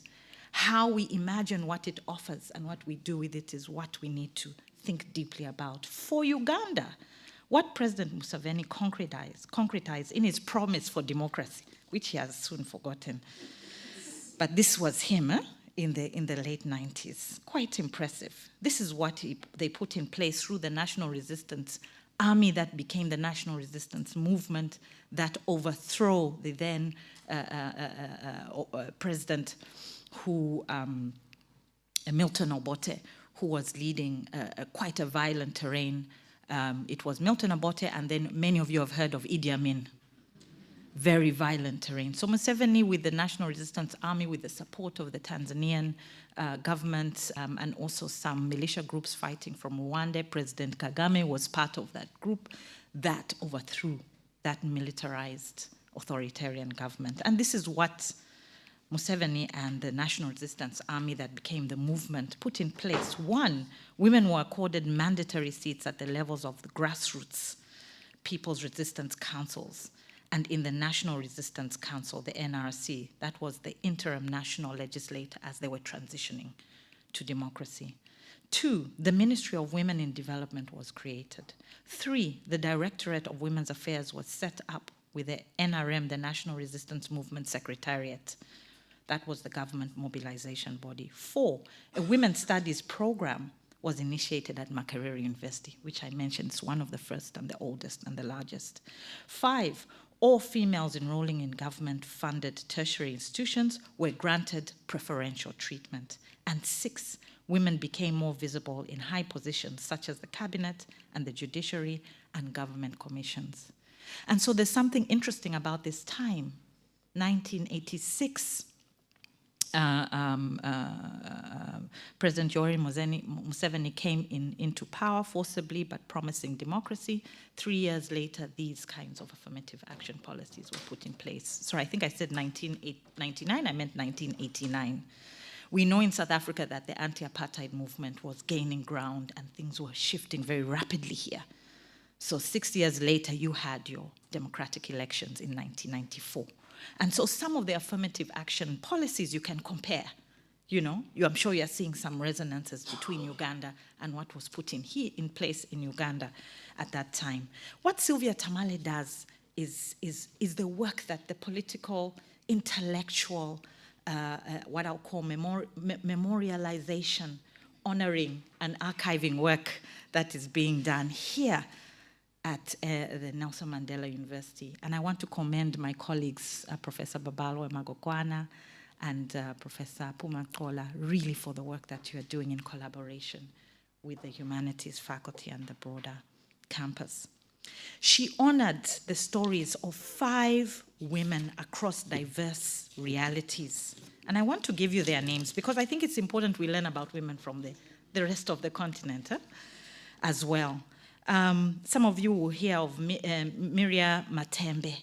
She was a lawyer. She was 43 at the time. She stood political office, very active in forming civil society women's lawyers groups such as FIDA, Federation for Women Lawyers, which is well known across the continent for fighting for women's rights over the last 40 years. She was also very active in the church, which also parallels a lot of South African women during the anti-apartheid struggle, the church being a vehicle for radical political change, right? And this ability, I think, as Ambassador Bridget Mabandla, you said, of connecting spirituality, right, and radical justice, and articulate it in the way that people can hear. I think this is one thing African women have done across the world. She also documented the story of Rhoda Kalema, 67. She was a businesswoman and then quickly took on the position of Deputy Minister of Agriculture and Development. She also chronicled the political life story of Betty Bigombe, well known for dealing with the long war in the north of Uganda, making it possible for peace to happen over a period of some 20 years. Betty Bigombe, a well-known negotiator and facilitator. She chronicled the life of Cecilia Ogwal, who was part of the main opposition political party, Uganda People's Congress. She was Assistant Secretary General, she became that. And she also orchestrated a mutiny against the party leader and formed a splinter group, quite radical to do at that time in the midst of militarism and surveillance. Then there was, let me get the name right, Nava Magesera, attorney, only 33 years old, new to politics, and she dressed very beautifully and flamboyantly, and everyone used to say, oh, this one, she just needs to join a beauty contest. She doesn't know what she's doing. You see these stereotypes that women go up against, and she beat a well-known political fellow Ugandan woman who had a long history in the constituency she was standing in. And so these stories are powerful. I'm sure you have this book in the library. I have 0 minutes, so I'm going to leave the other points. Oh my gosh, I've got too much to say. I wanted to say one, two things. I needed us to bring the Ugandan context into perspective. That was my first piece. Then I wanted to start making links with some of the comments that have been made by the esteemed 2 speakers who spoke before me. Just to say that when we think of affirmative action policies, we need to understand that these are policies that don't necessarily create a systemic structural shift in the way in which that governance structure, the formal government, in this case parliament, that Sylvia Tamale was writing out, it doesn't necessarily mean that that system, which is built predominantly around masculine performances or masculine ways of imagining the world that also are imbued with, in the case of Uganda, British ideas of leadership that only imagine the man or the masculine leader.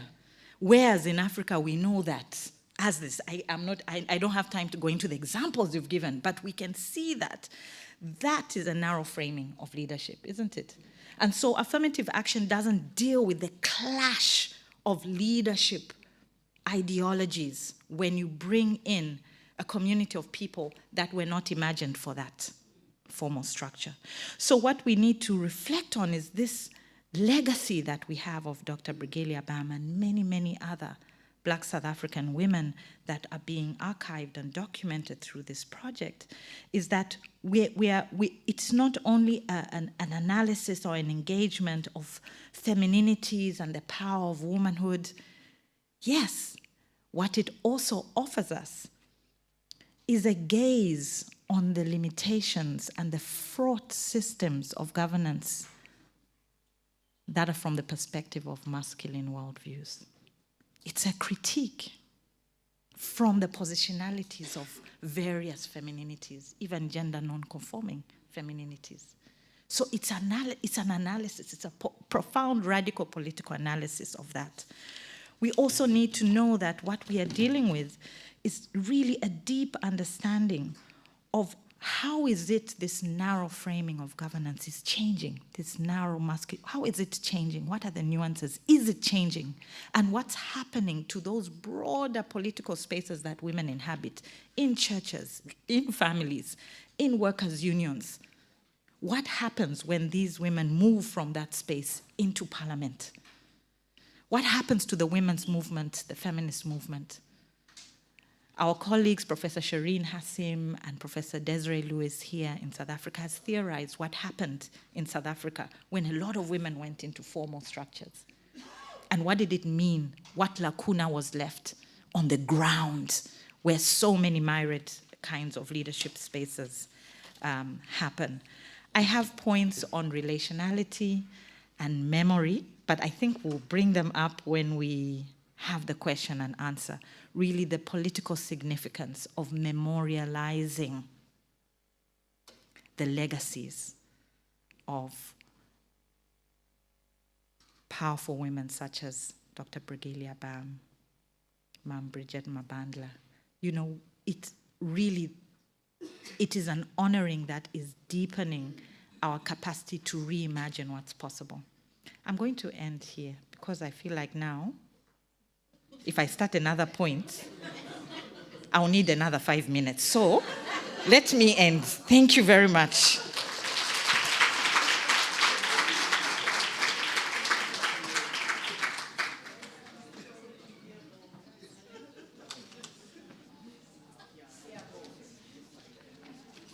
Thank you. Okay. Thank you so much, Dr. Clark. As you can tell, there was an extensive timekeeping conversation, which I'm known for, and I'm happy to be known for it too. I'd like to now invite our second discussant to the stage, Glancina Mokone. Glancina Mokone is a lecturer in the Department of Public Law here at Nelson Mandela University, Gqeberha campus. She holds the following qualifications: an LLB and LLM cum laude in International Economic Law from the University of the Free State, and a certificate in University Executive Leadership, which we hope to see you in. Currently, she's an LLD candidate majoring in constitutional law, labor law, and gender equality, which makes her perfect for today's discussion. And she previously served as the chairperson of the Transformation Forum and a member of the Institutional Culture and Equality Working Group here at NMU. Please join me in welcoming her to the stage.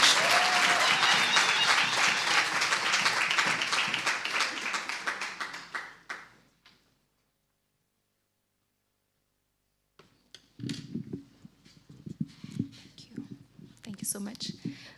Greetings to everyone.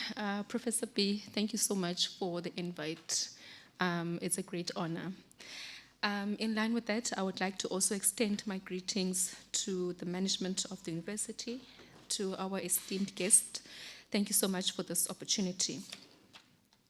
My role here is primarily and firstly to respond to what has been said and to later on then be a discussant. So please allow me to be a respondent and share my views on what has been said. As a point of departure, I would like to touch on what Ambassador Mabandla shared on when she brought our attention to the saying or concept that was developed under the apartheid government, which says mothers of the nation. I would like to give you or provide you with a bit of history behind the concept and inform you that it was initially, the original saying was mothers of the Bantu nation. How did the saying come about? This saying actually came about as a response to the lived realities of legislation that was passed under firstly the South African Union and also apartheid in the country. So this concept, although honorable, but you cannot also dismiss its history, the history behind it, in the sense that because it came about as a result of the lived realities of legislation that were passed at the time, legislation, especially looking at industries such as the mines, where men had to leave their families and go work, Bantu women, black women, had no other option but to rise and actually take care of the Bantu nation. So this is how this saying actually came about. So it is both honorable, but also I feel that within the concept, within the context of leadership and this lecture, I also feel that it is also meant to pacify, dismiss, invalidate, and to also reinforce the status quo of excluding women and undermining the position and influence of women in leadership.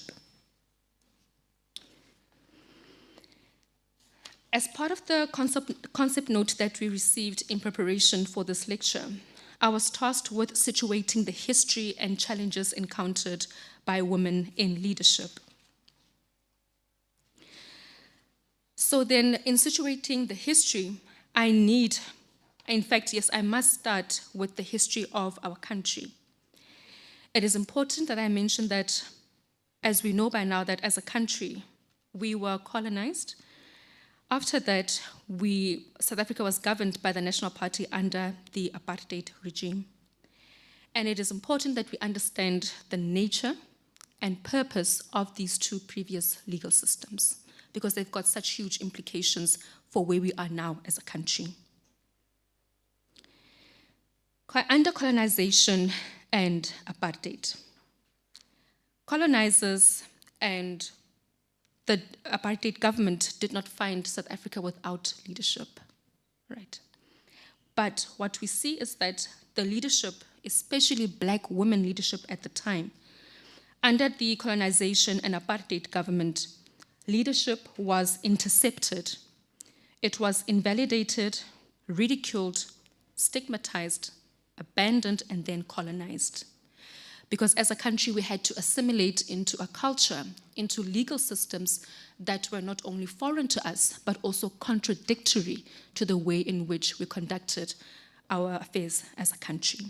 And that distinction is important. I then want to come to the meaning of parliamentary house. I think my colleague touched on it just now. If you do research on the history as to the setup of parliament as a house, you link it back to how these sayings such as women are mothers of the nation are also linked to that. I then want to go to this as a response to that we need to take note of how parliament was actually set up in the country, not only as a physical structure, but also from an ideological point of view and also legally. Once we examine the parliament under these two concepts, ideology and legislation, we see that the laws that were passed at that time to establish parliament and to also ensure its running, we see that the laws that were passed served various purposes. The first being was to exclude black women. Why do I say that and how do I justify this? We see it through various pieces of legislation that were enacted at the time. For example, if you look at legislation that has to do with voting, who was allowed to vote and therefore who had the choice to vote, it was firstly and primarily at the time white men. And then you had white women who came in, and then black men. And black African women had always been at the bottom of this hierarchy. So ideologically and legislatively, black African women in particular were never designed to be in parliament. And I think this is why we experience such resistance when we want to enter, because we're still trying to dismantle and also build up a structure, both ideologically and legislatively, that will receive us as black African women. What is also important for me to mention is that under colonization and apartheid, the metric for who qualified as a woman as a person was clear. You had to be white, you had to be male or female. Later on, black men were included. It is also important that we again understand the nature of this metric that was used to determine who could then enter these spaces. And then again, we see how terms such as exclusion, discrimination, and stigmatization of black African women in particular come to play.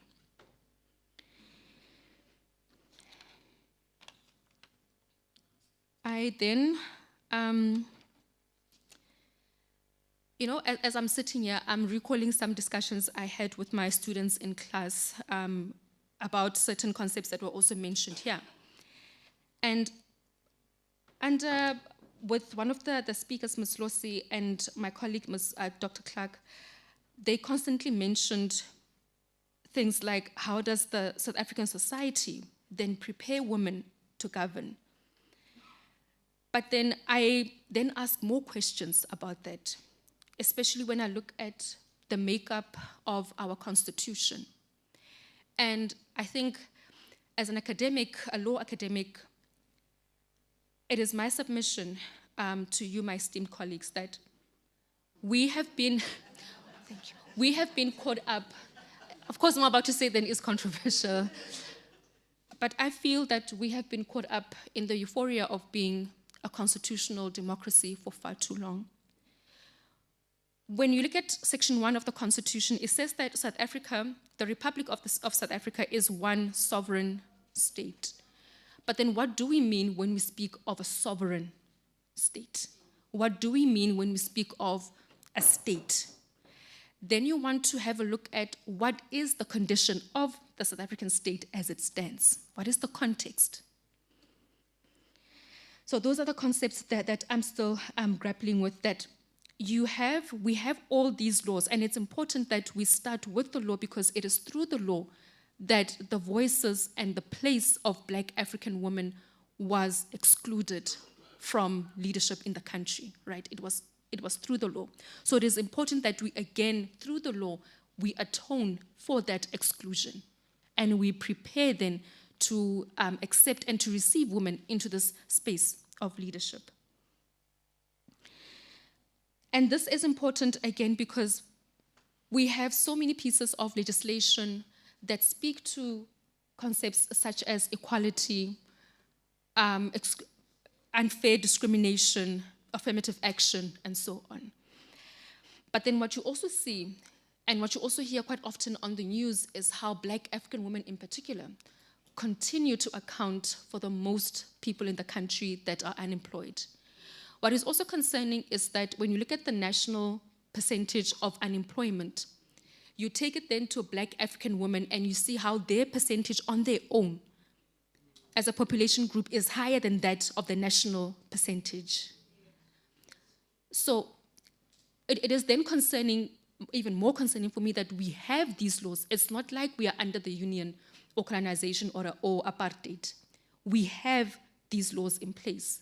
So why is it then that the South African state, one that is supposed to be sovereign and based on constitutional democracy, why is it that Black African women are still not positioned appropriately? Why is it that the law has not atoned for the exclusion and stigmatization of Black African women?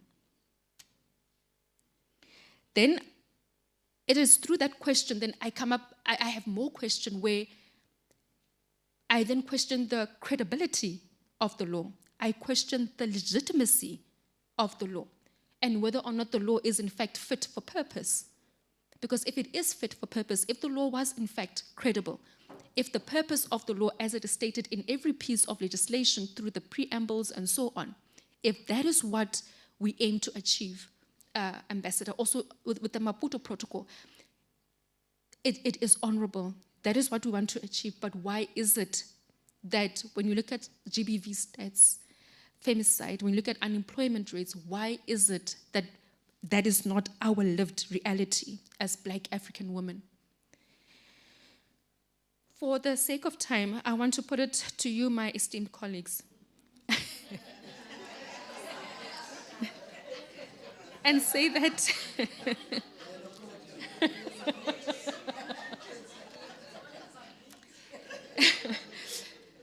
I really wish I had more time because I had prepared so many notes, but because we still need to discuss, out of respect for time and for my colleagues as well, I want to put it to you and say that the South African society is still not ready. The steps that have been taken are both necessary and noble. However, we're still not where we ought to be as a country, right? And it is a painful reality because I'm speaking also as a Black African woman, that I'm not sure why, and also what sets me apart from another Black African woman. Why is it that I've never experienced violence in my life? Why is it that I've never been unemployed in my life, right? And it's a pain because for another Black African woman, her lived reality is abuse. Her lived reality is exclusion from the labor market, right?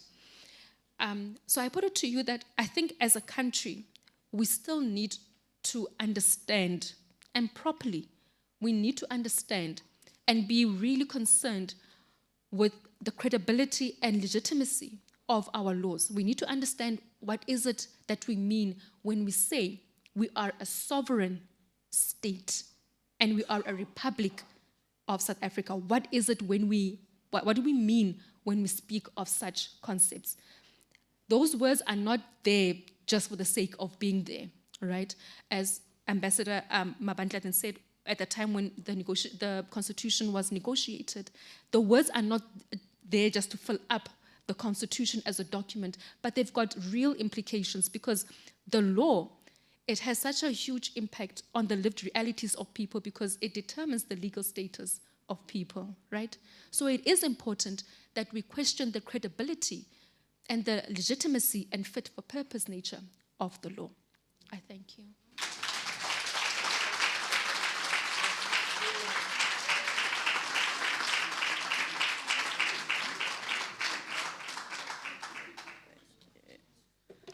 Thank you so much, Glantina, for taking us back to the law, which is such an important grounding of both Sylvia Tamale's book, but also today's lecture. I'd like to invite all of our speakers up for the discussion portion of today. Ambassador Mabandla, Dr. Yaliwe Clark, Ms. Singiso Losi. We're gonna, in the interest of time, we're going to take one round of questions. If you can flag now if you have a question. We have one, we have two, three. I'll take one more question.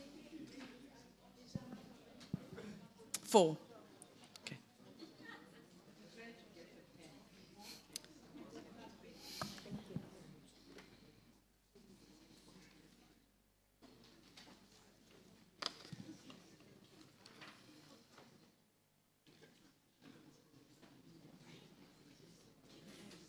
Yes, of course.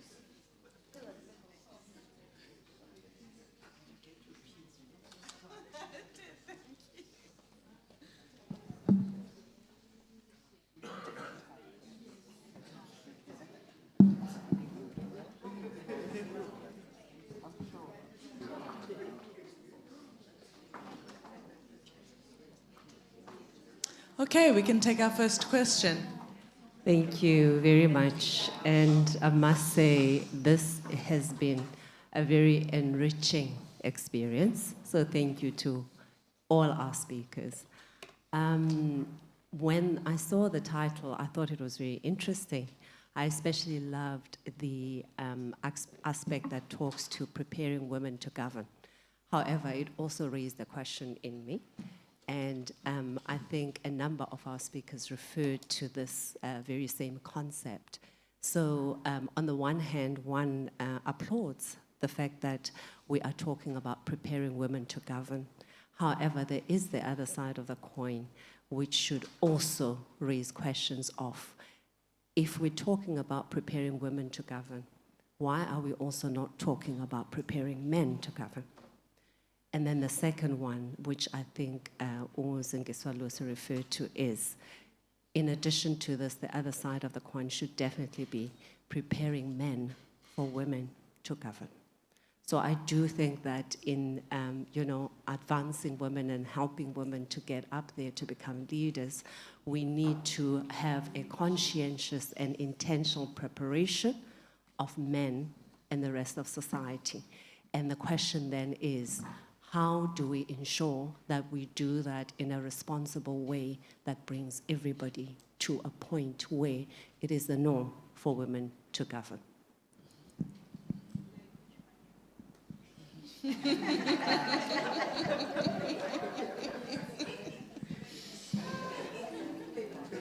Okay, does somebody want to take that? Or we're going to take all of them? We're going to take all of the questions at once. The second question?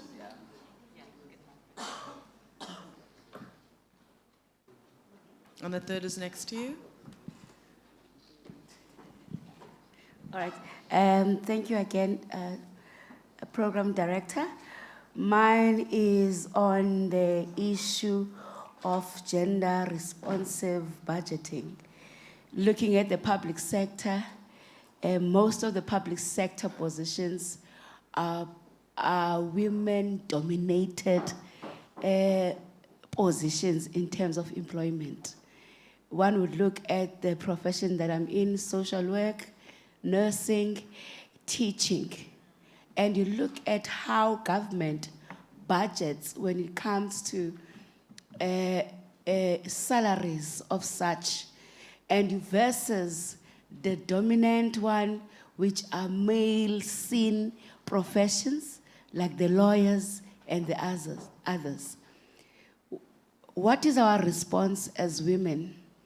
Because now it's no longer saying that we're looking for equal salaries, but now the response by government is making sure that the previously seen sectors that were led by women and is dominated by women are at the lowest paid.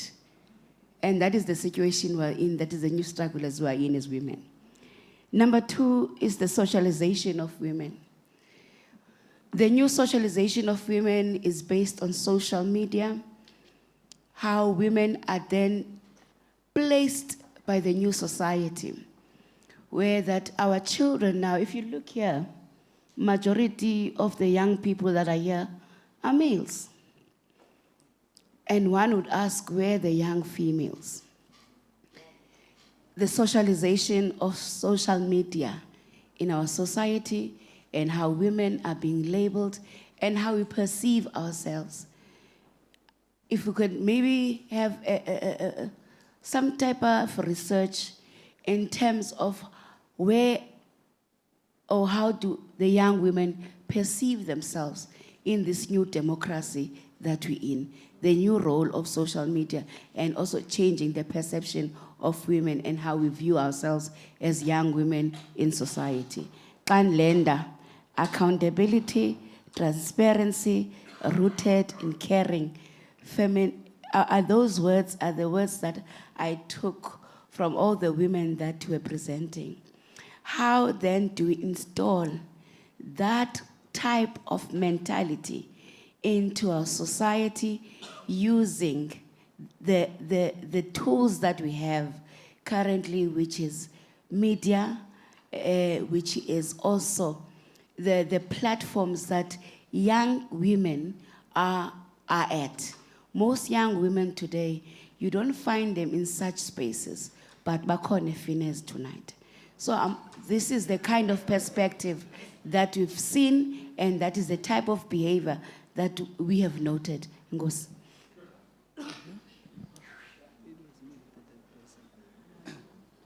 Yeah, I was 3. Thank you very much to the program director and also to the panelists and esteemed guests and everyone. Mine is very short and very clear.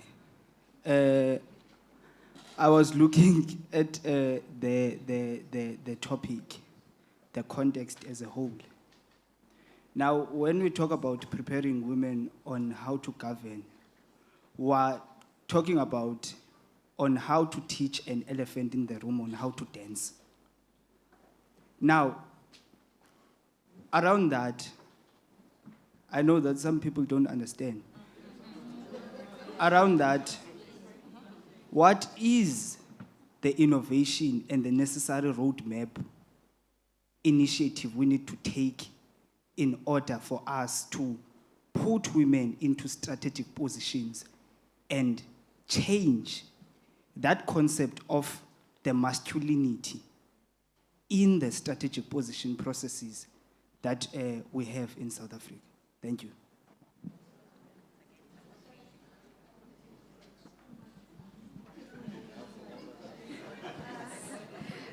Good day. Hello, everyone. Thank you. So my question will attempt to basically draw a common thread with what my esteemed colleagues have said. I want us to be cautious of something. We seem to be eager to move forward, but change will be in vain if it's done in a system that's not created for us.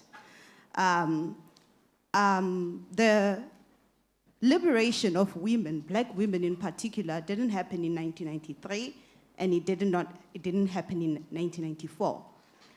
What happened is that we saw the liberation of black men that was basically attached to the race of black people. That's why the struggle of black women is still unfolding today, and we are constantly fighting for it. For example, I'd like, when my colleague, Ms. Mukoni, was speaking, I remembered, because we're teaching constitutional law. People don't know that when the Constitution itself that people praise was certified, it was 490 members. Out of those, only 102 were women, and not even black women. We are not even going to touch about race. So clearly we have a systematic problem here, coupled with mentalities or ideologies that enforce this. So what apartheid did, or what democracy did, is that it brought a physical end, not an ideological end. That's why we are still dealing with patriarchal ideologies and misogynist ideologies. So in a nutshell, what am I saying? You can prepare the women all you want, but back to what she's saying, we need to prepare the men too to change their mindset. Because it will be like throwing them in an environment that was not created for them. It's trauma. It creates cycles and cycles of trauma and trial and error. So we need to just attack the problem at the core. Oh, yeah. Thank you. Thank you. Who would like to take the questions first? Okay. Yes. Thank you very much. I thought let me take the advantage so that the difficult ones are left with the doctors, ambassadors, professors, and advocates. No, I think there won't be a direct question, direct response necessarily, but let me say, because as I think the last speaker have said, we are far from getting ourselves to where we want to be. But also there are things that we need to do. And I think in my input, I spoke about the re-socialization of young men. And sometimes I always say that we need education also to also the shifting of culture. As I think the first speaker said, when we talk about the emancipation of black people, we put it a man as that. So once men are in certain position, it means the black generation is emancipated, and yet we are not recognizing women. And also through education and culture shifting, for me, it will then enable men to also realize that it is time for them to shift. Because they also must accept that they, as much as patriarchy was not a thing of us as African people, ngoba omama uNandi, Queen Nandi was leading, King Ushaka would take instructions that were coming, or advices that were coming from the Queen. So it came, and I think as my colleague there was saying that it is about how we were socialized, including in terms of law. So I also want to say that there's a gap between law and practice that we must also acknowledge. And lastly, before this mic is taken away, I want to say that courage is not sudden.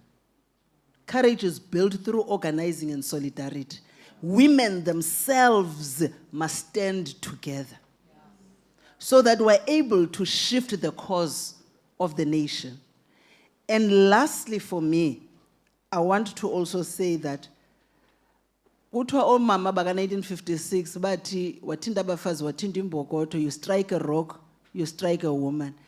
Now we are dealing with the rock of injustice. And you can never strike it once.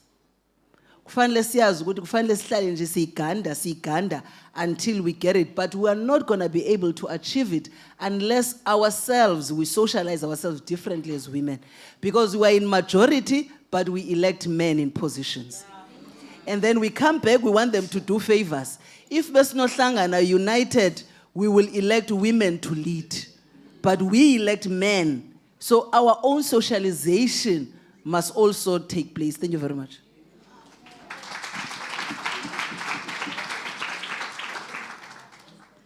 I'm just checking with my colleagues if they want to go. Okay, and then I'll come in. I agree with your observations, because I did say that, in fact, there are impediments. And I did say that they are structural, they are systemic, you know. And the president is correct in saying that we also are not using the tools that we have. I mean, we are different from the women who were totally restricted and had no voice. We have a voice. And I did say, you may say there were fewer women in parliament, but I will tell you that women across the color line, across political affiliation, came together and formed during the negotiations, parallel to the negotiations, they formed the Women's Coalition. It was a powerful body, powerful voices there.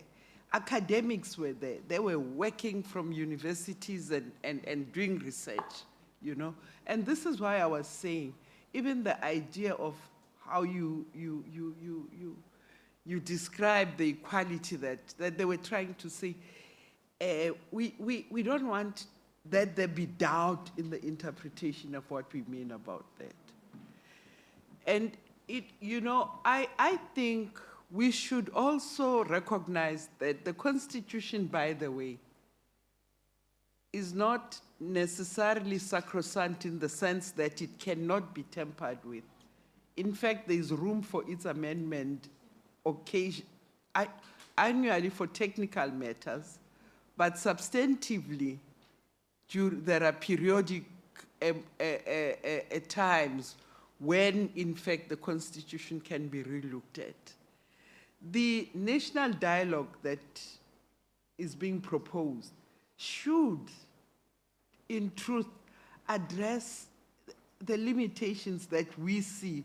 Like I did say that, I did talk about structural barriers, you know, economically and otherwise, you know. We recognize that we have opportunity, and it's this opportunity that we have to use.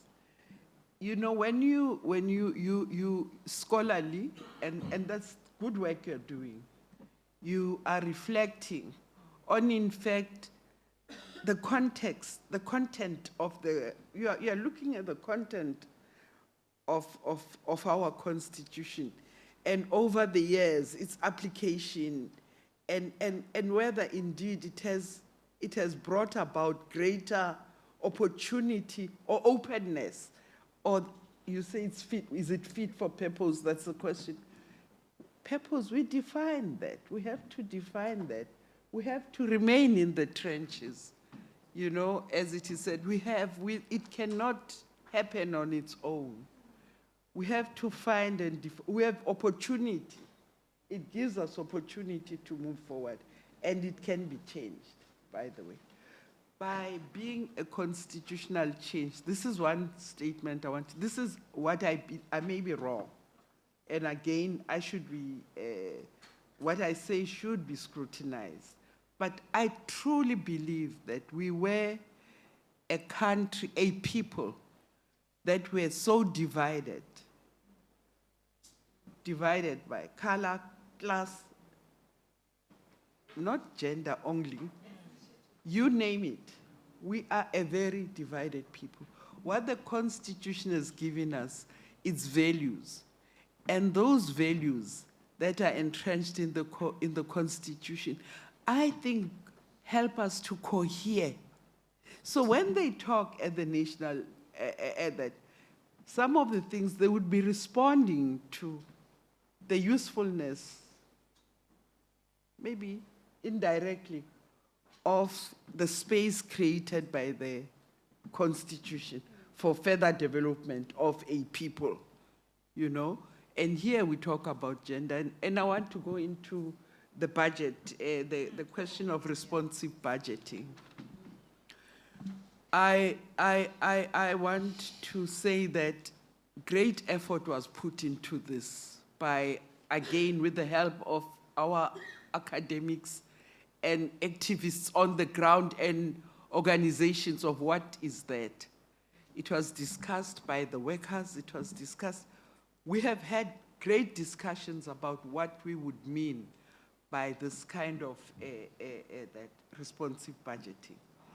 It is true that it hasn't happened as we envisaged, even in our writings, even in our articulations at platforms where we talked about women's rights. We know that we haven't reached that. And that's why I really posed the questions, and I was saying, enyanisweni, we are not where we were supposed to be. But I want to say, in closing myself, that I'm very positive about the country. I know of countries, I think our pace in terms of post-conflict reconstruction has been relatively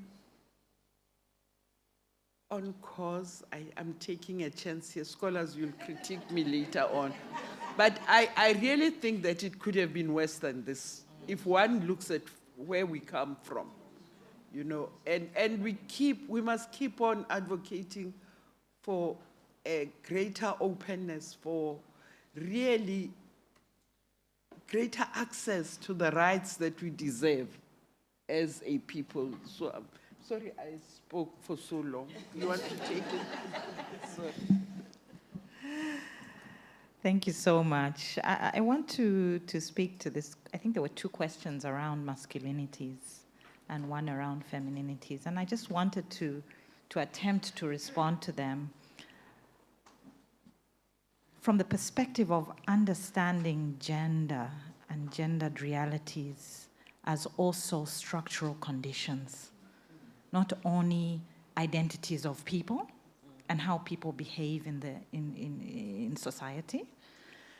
And so if we think about, okay, this elephant in the room that needs to be told how to dance, I think you are talking about men who are not really changing. That's what you were saying. I just wanted to check that.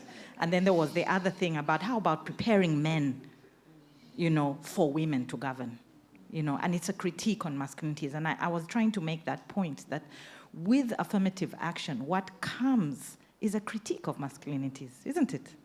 But also a critique of masculine systems, right? that imagined, as Clancina was saying, that imagined a certain type of person holding leadership, right?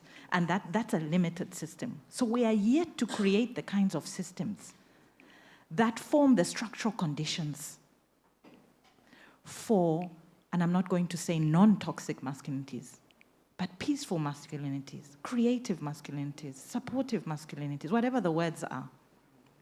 The versions of toxic masculinities we have now are also embedded in structural conditions of dispossession. When the women of 1913 and 1956 were saying, don't, protesting against pass laws, right, the don't pass, the point was you have put passes on men and now our workload has increased.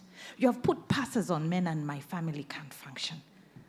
It was not just about women need not to be given passes. It was a critique of a political economy that extracted from men's labor, violently extracted from men's labor, and created dispossessed families. Are we together? So if we're talking about transforming masculinities, what are the structural conditions of toxic masculinities? It's not only a narrow parliamentary system, a narrowly framed masculine worldview of the Constitution, and raced a particular way, classed a particular way, maybe. But what we are also saying is, in our post-conflict phase, because I think South Africa is post-war, post-conflict. Let's also frame it like that when we say post-apartheid. One of the big pieces of that post-reconstruction, post-war reconstruction is demilitarization, demobilization. And when we talk about that, it's a fundamental shift in violent armed masculinities. We didn't do that work. I don't think we did that work. Because we had the militia groups, the freedom fighters, integrated some into SNDF. A lot were left destitute. And that is the work of Sipokazi Magadla, the book when I was last here 2 years ago. We were launching that book, and my heart was also beating. And I didn't finish what I wanted to say. Because there's a lot of work that hasn't been done around removing the structural conditions that recreate toxic and violent masculinities, impatient masculinities, wounded masculinities. We need to get the guns out of the community. We need to de-gang our societies. And that is also a promise that is yet to be fulfilled, that of racial equality. Because right now, blackness and maleness and violence are coalescing too tightly. Right? And also femininities need to be violent to survive. Let's not just say violence is only where masculine bodies are located. The structural conditions of violence are everywhere. So we need to de-gang, we need to demobilize, and we need to heal. Coming to the budget, social workers are mostly women, underpaid. If we are really clear about what work needed to be done post the TRC was just a small step towards healing. Small. Because after that, those wounds were spoken, they were opened, and they were left like that. Who does that work of tending spiritual, economic, emotional, ancestral wounds? Who does that work? Healers. Who are the healers? Social workers, nurses, spiritual healers, sometimes religious communities. That work of healing has structural conditions. The budget is not addressing that. Are we together? That is your point. So when we do gender budgeting, we're also thinking about what is recovery? How do we heal our wounds? It's a gendered process. It's a structurally gendered process. So I think those are the deeper questions. Rather than saying, men, get ready for women, I think that's not just it. Are we together? Because women have been in and shaking the floors. And that's happening already. That is happening. The fact that we have today talking about these complex histories about how women have critiqued the limitations of the system by virtue of being themselves in systems that were not prepared for them.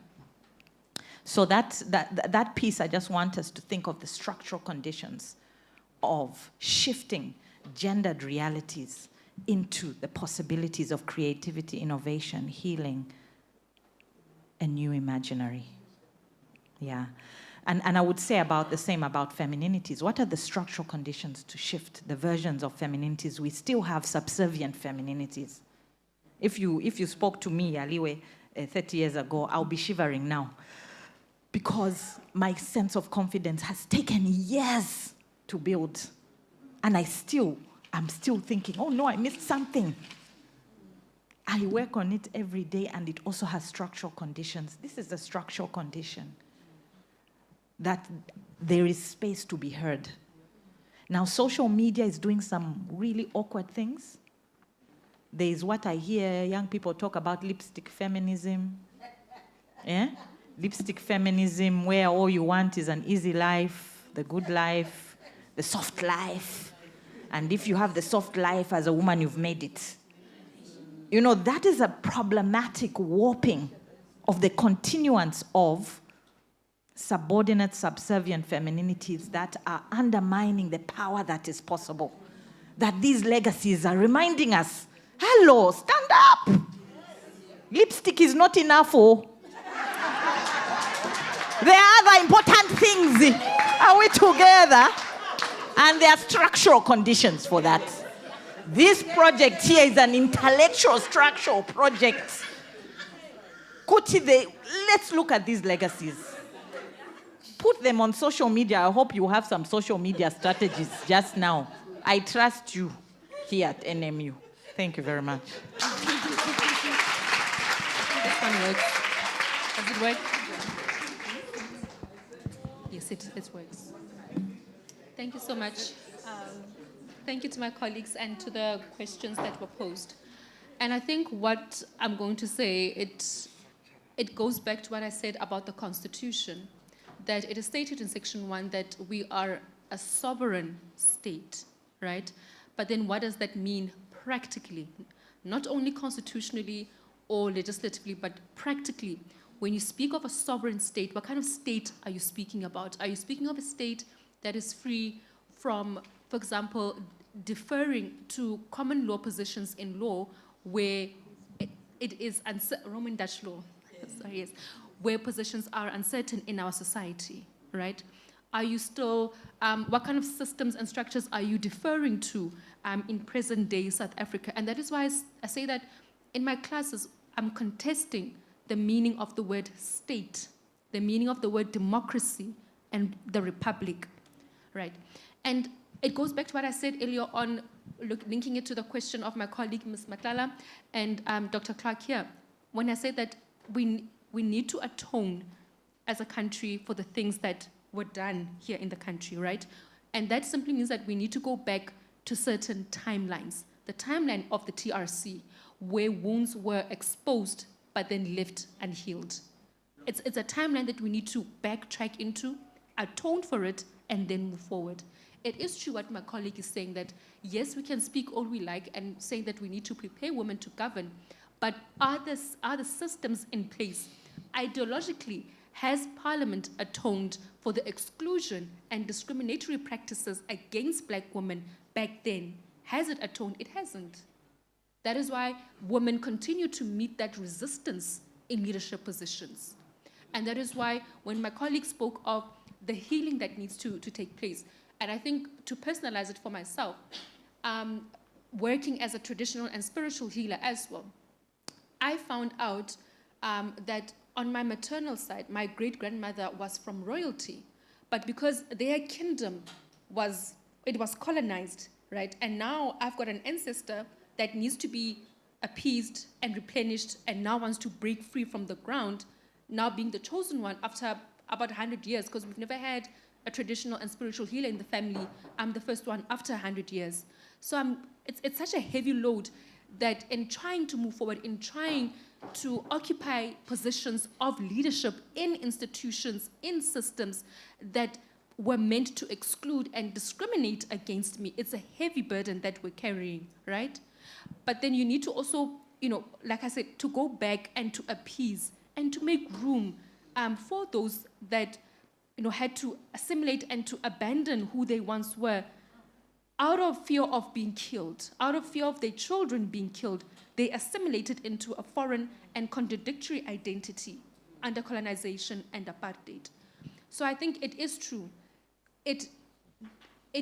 We'll be doing the work in vain in preparing women to govern if we don't deal first with the systems, if we don't go back in the timeline and atone.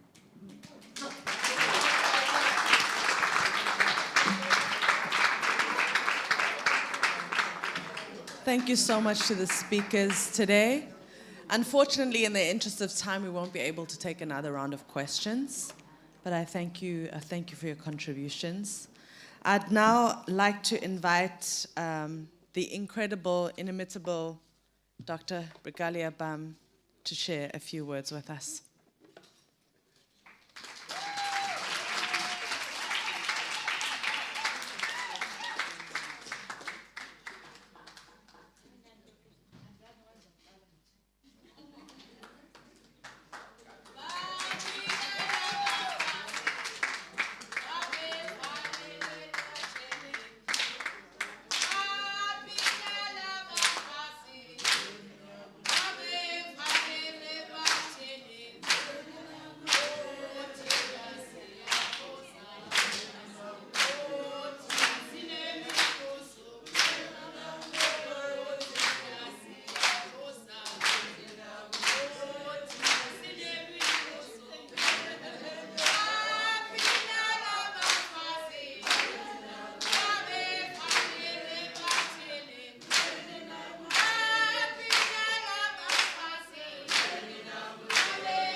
Thank you, Ndiabulela.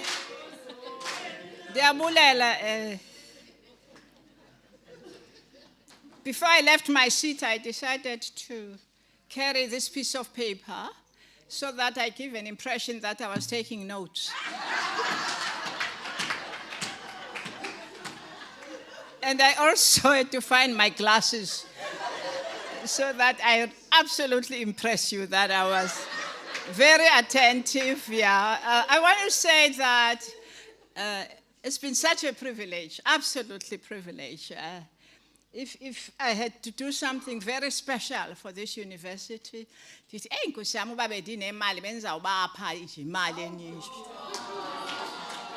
I don't have that money. But to say what a privilege, what an honor to be part of this institution at this time. At this time in our lives in South Africa, and at this time in our lives as women, even those who are younger and younger, I simply want to make 3 points. And one of them is that sometimes we have to understand and accept our limitations. Because if we try to say to ourselves, we have to try and deal with this tradition. And I don't even know anymore what they call it anymore, because it has been one of the longest traditions of what we have been as females in the world. We don't even know how to measure it in terms of time, but it has been there for a very long time, and it has taken different shapes and different forms at different times. But to say, I am glad that this kind of discussion is taking place. And I am honest when I say to you, I am not promoting the dialogue.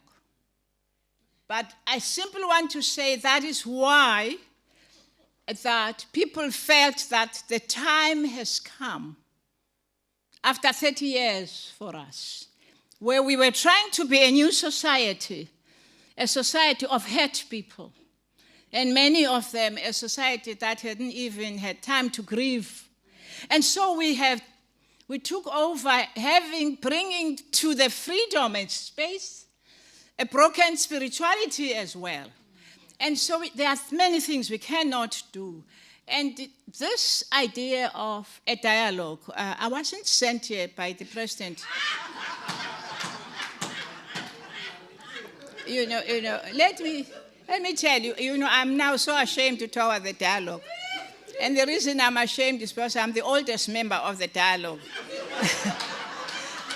And so I'm ashamed of being there in the first place. Because I'm sure people say behind my back, so I kind of feel, and then the day they were opening the dialogue, those of you who were there, I was hiding somewhere. About is here again. So I was hiding, and then when the president finished talking, I can't do much. I can't change that. It's beyond.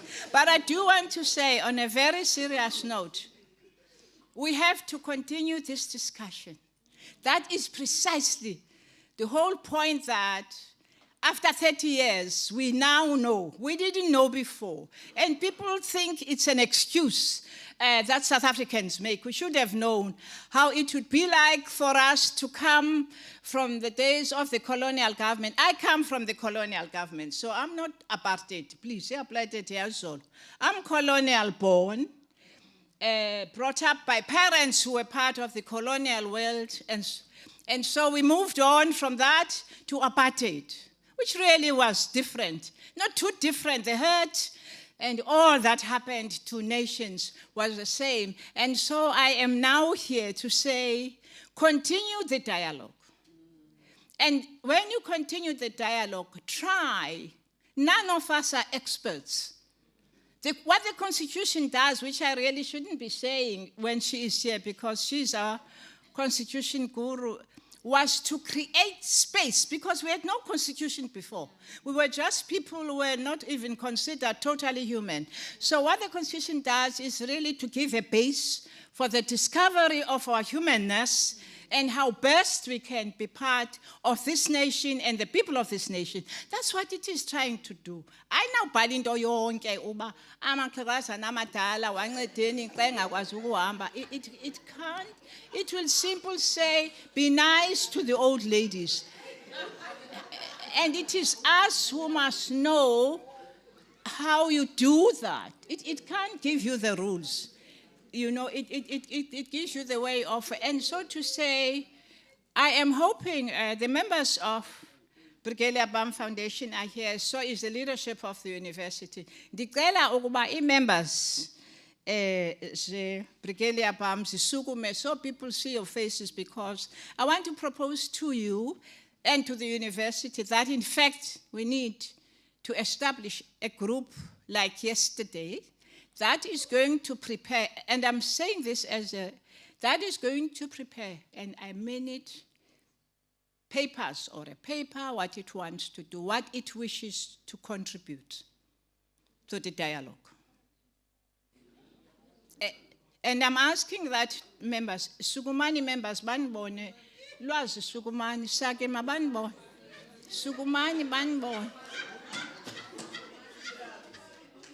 Sukumani and the members of the...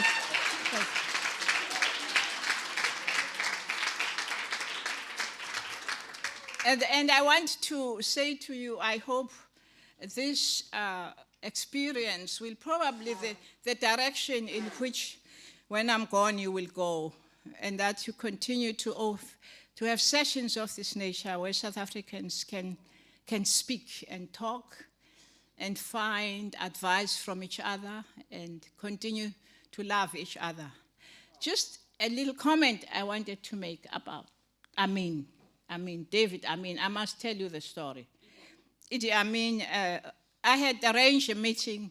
I was arranging meetings at the time with many countries of Africa. So I was doing East Africa and Southern Africa. And then we had problems at that time because people of Zimbabwe, Mozambique, all of us liberation movement people, we had problems with our passports of traveling. So then when we were flying through, those who were flying, I was flying from overseas already then, and I was a citizen of Liberia. Thank you very much.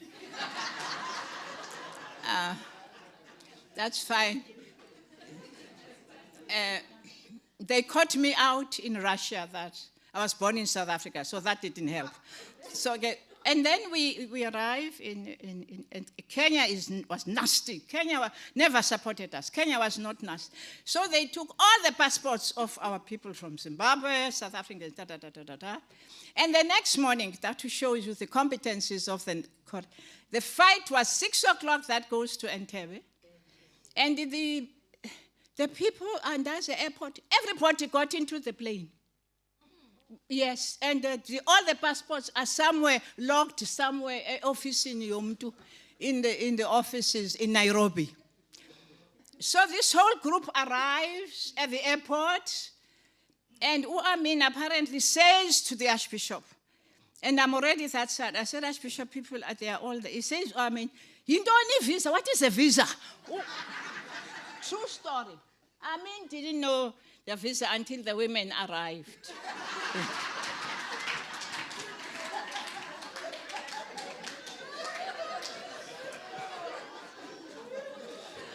And then he was now asked that he will have to do the opening of the women's meeting. It was his first meeting. He'll do the opening.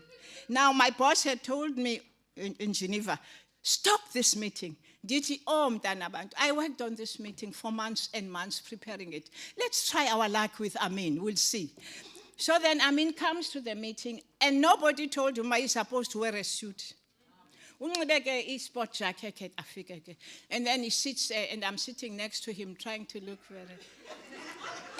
And that was the time we were wearing mini skirts. So, now they get a scholar. You scholars, be careful. So a scholar from the university writes a speech for him. So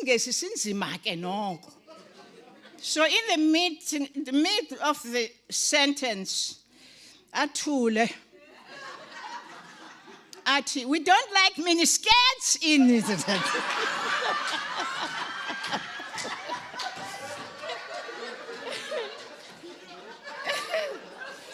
So be careful when you invite a head of state. Those of you scholars who write complicated English, because, and I have many other stories of that day, and they were followed by sad stories, but I'll talk to you about that later. Because the 2 South African women made a difference in Uganda. I hope you are aware of that. So there are scholars we'll talk about on another. Simply want to say thank you for this, and I'm hoping that we will call another meeting of this nature to present things then to the dialogue. What we're all hoping for different things is that a number of people who are scholars and others will then, who are experts, will redraft things for the nation. This is what we're hoping for as an outcome. And that those new ideas of looking at our universities, our situation of women, whatever, with all the problems, the challenges we have, that then those documents will be looked through by another group, because the emphasis is that we know Parliament is there, it's clever and all that, but this time around, the work is not going to be done by Parliament, and that's the difference. It's other South Africans given a chance who have competencies as well to be able to reproduce something which is based on our learning, because we have learned something, especially in Abantwana Bethu in the 30 years.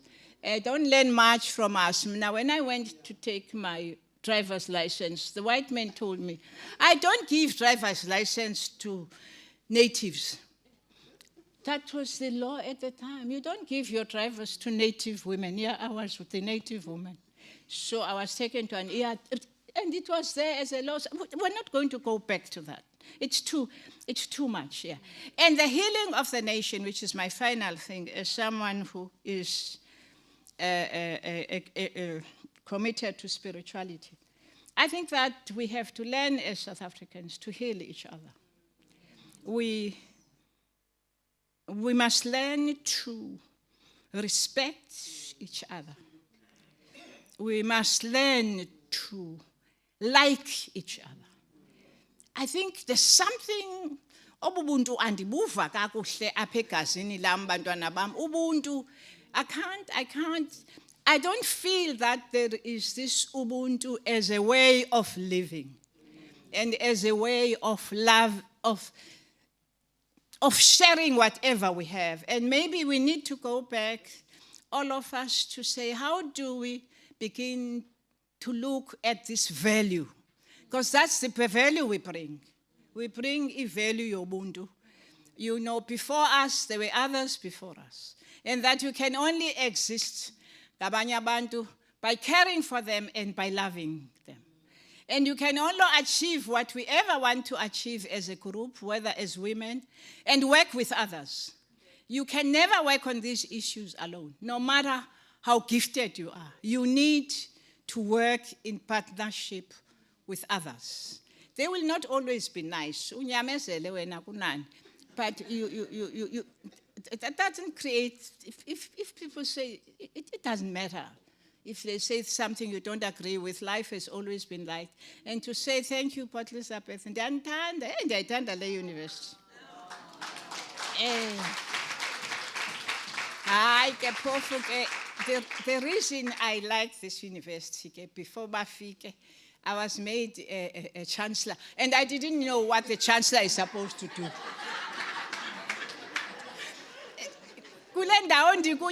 Talking about being female and black, I mean, it's not nice. The place is white, it's male. Yay, the male again, the chancellor. Now, as a chancellor, you must look very clever. Because, I mean, the white parents are going to be so disappointed if you don't look clever. Thank you very much.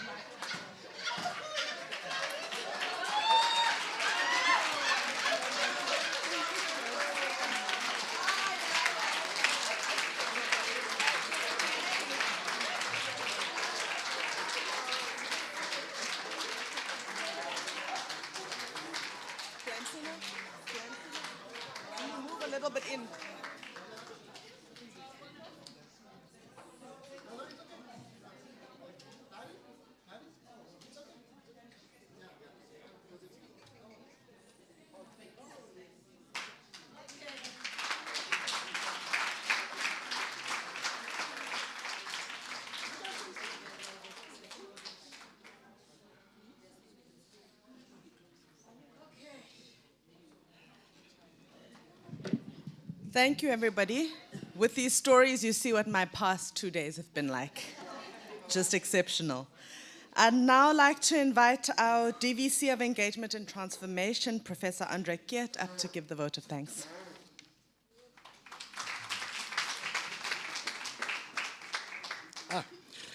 How do I start? There are many different kinds of ways. I can say my esteemed colleagues. I can say I put a vote of thanks to you.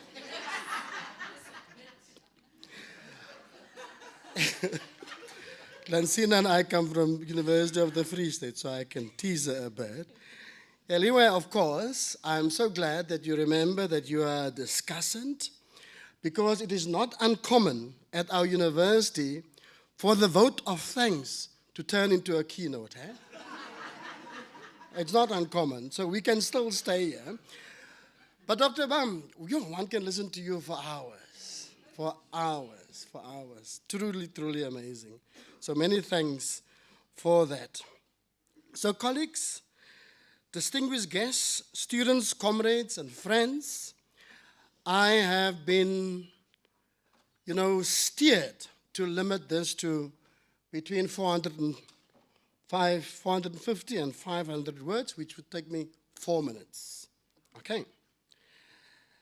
As we conclude this powerful and enriching afternoon, it is my privilege to extend our deepest gratitude to the organizing team led by the Center for Women and Gender Studies, the IPL Secretariat, and the Faculty of Humanities. It is also a profound honor to reconnect with Dr. Bam, an elder whose enduring commitments to justice and hope continues to shape our society and now also the national dialogue.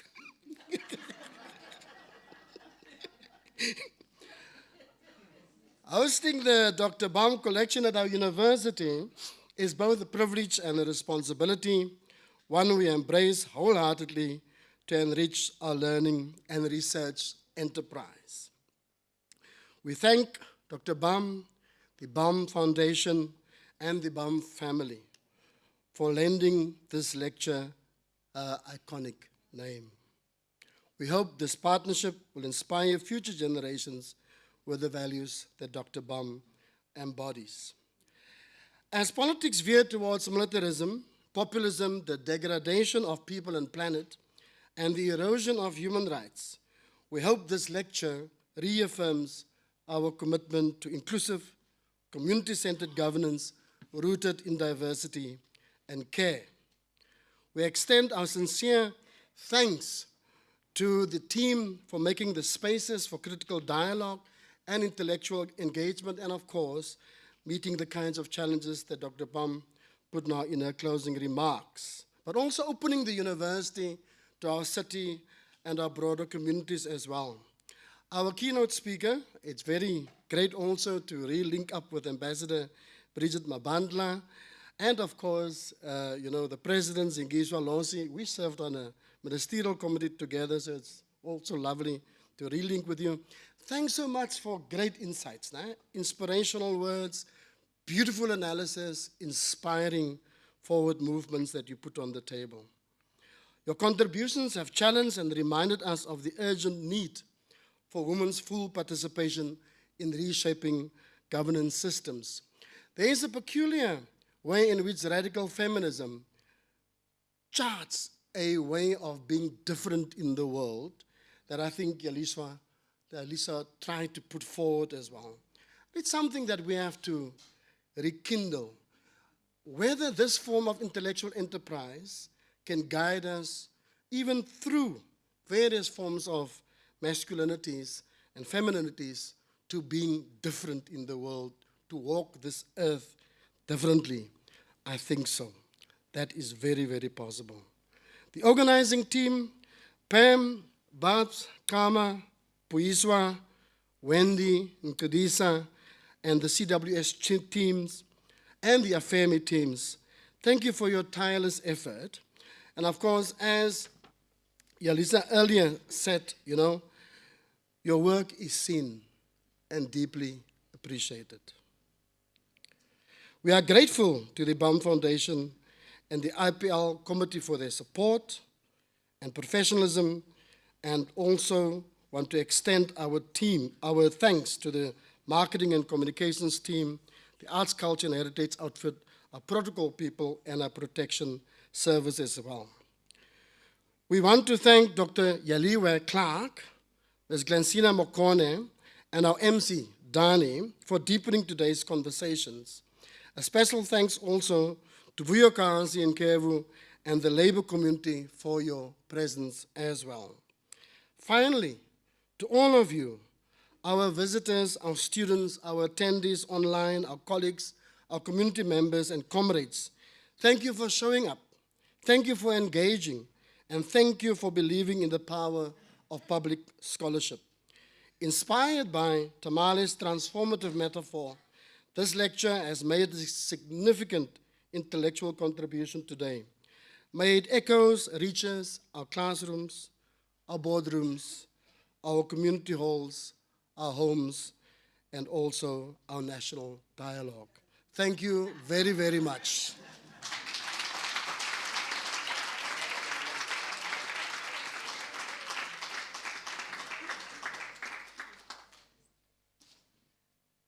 Thank you very much, Professor Kiet. There's nothing left to say, but thank you to all of you for your presence here, for your attention, and for your time. And we hope to see you at the next one. Thank you.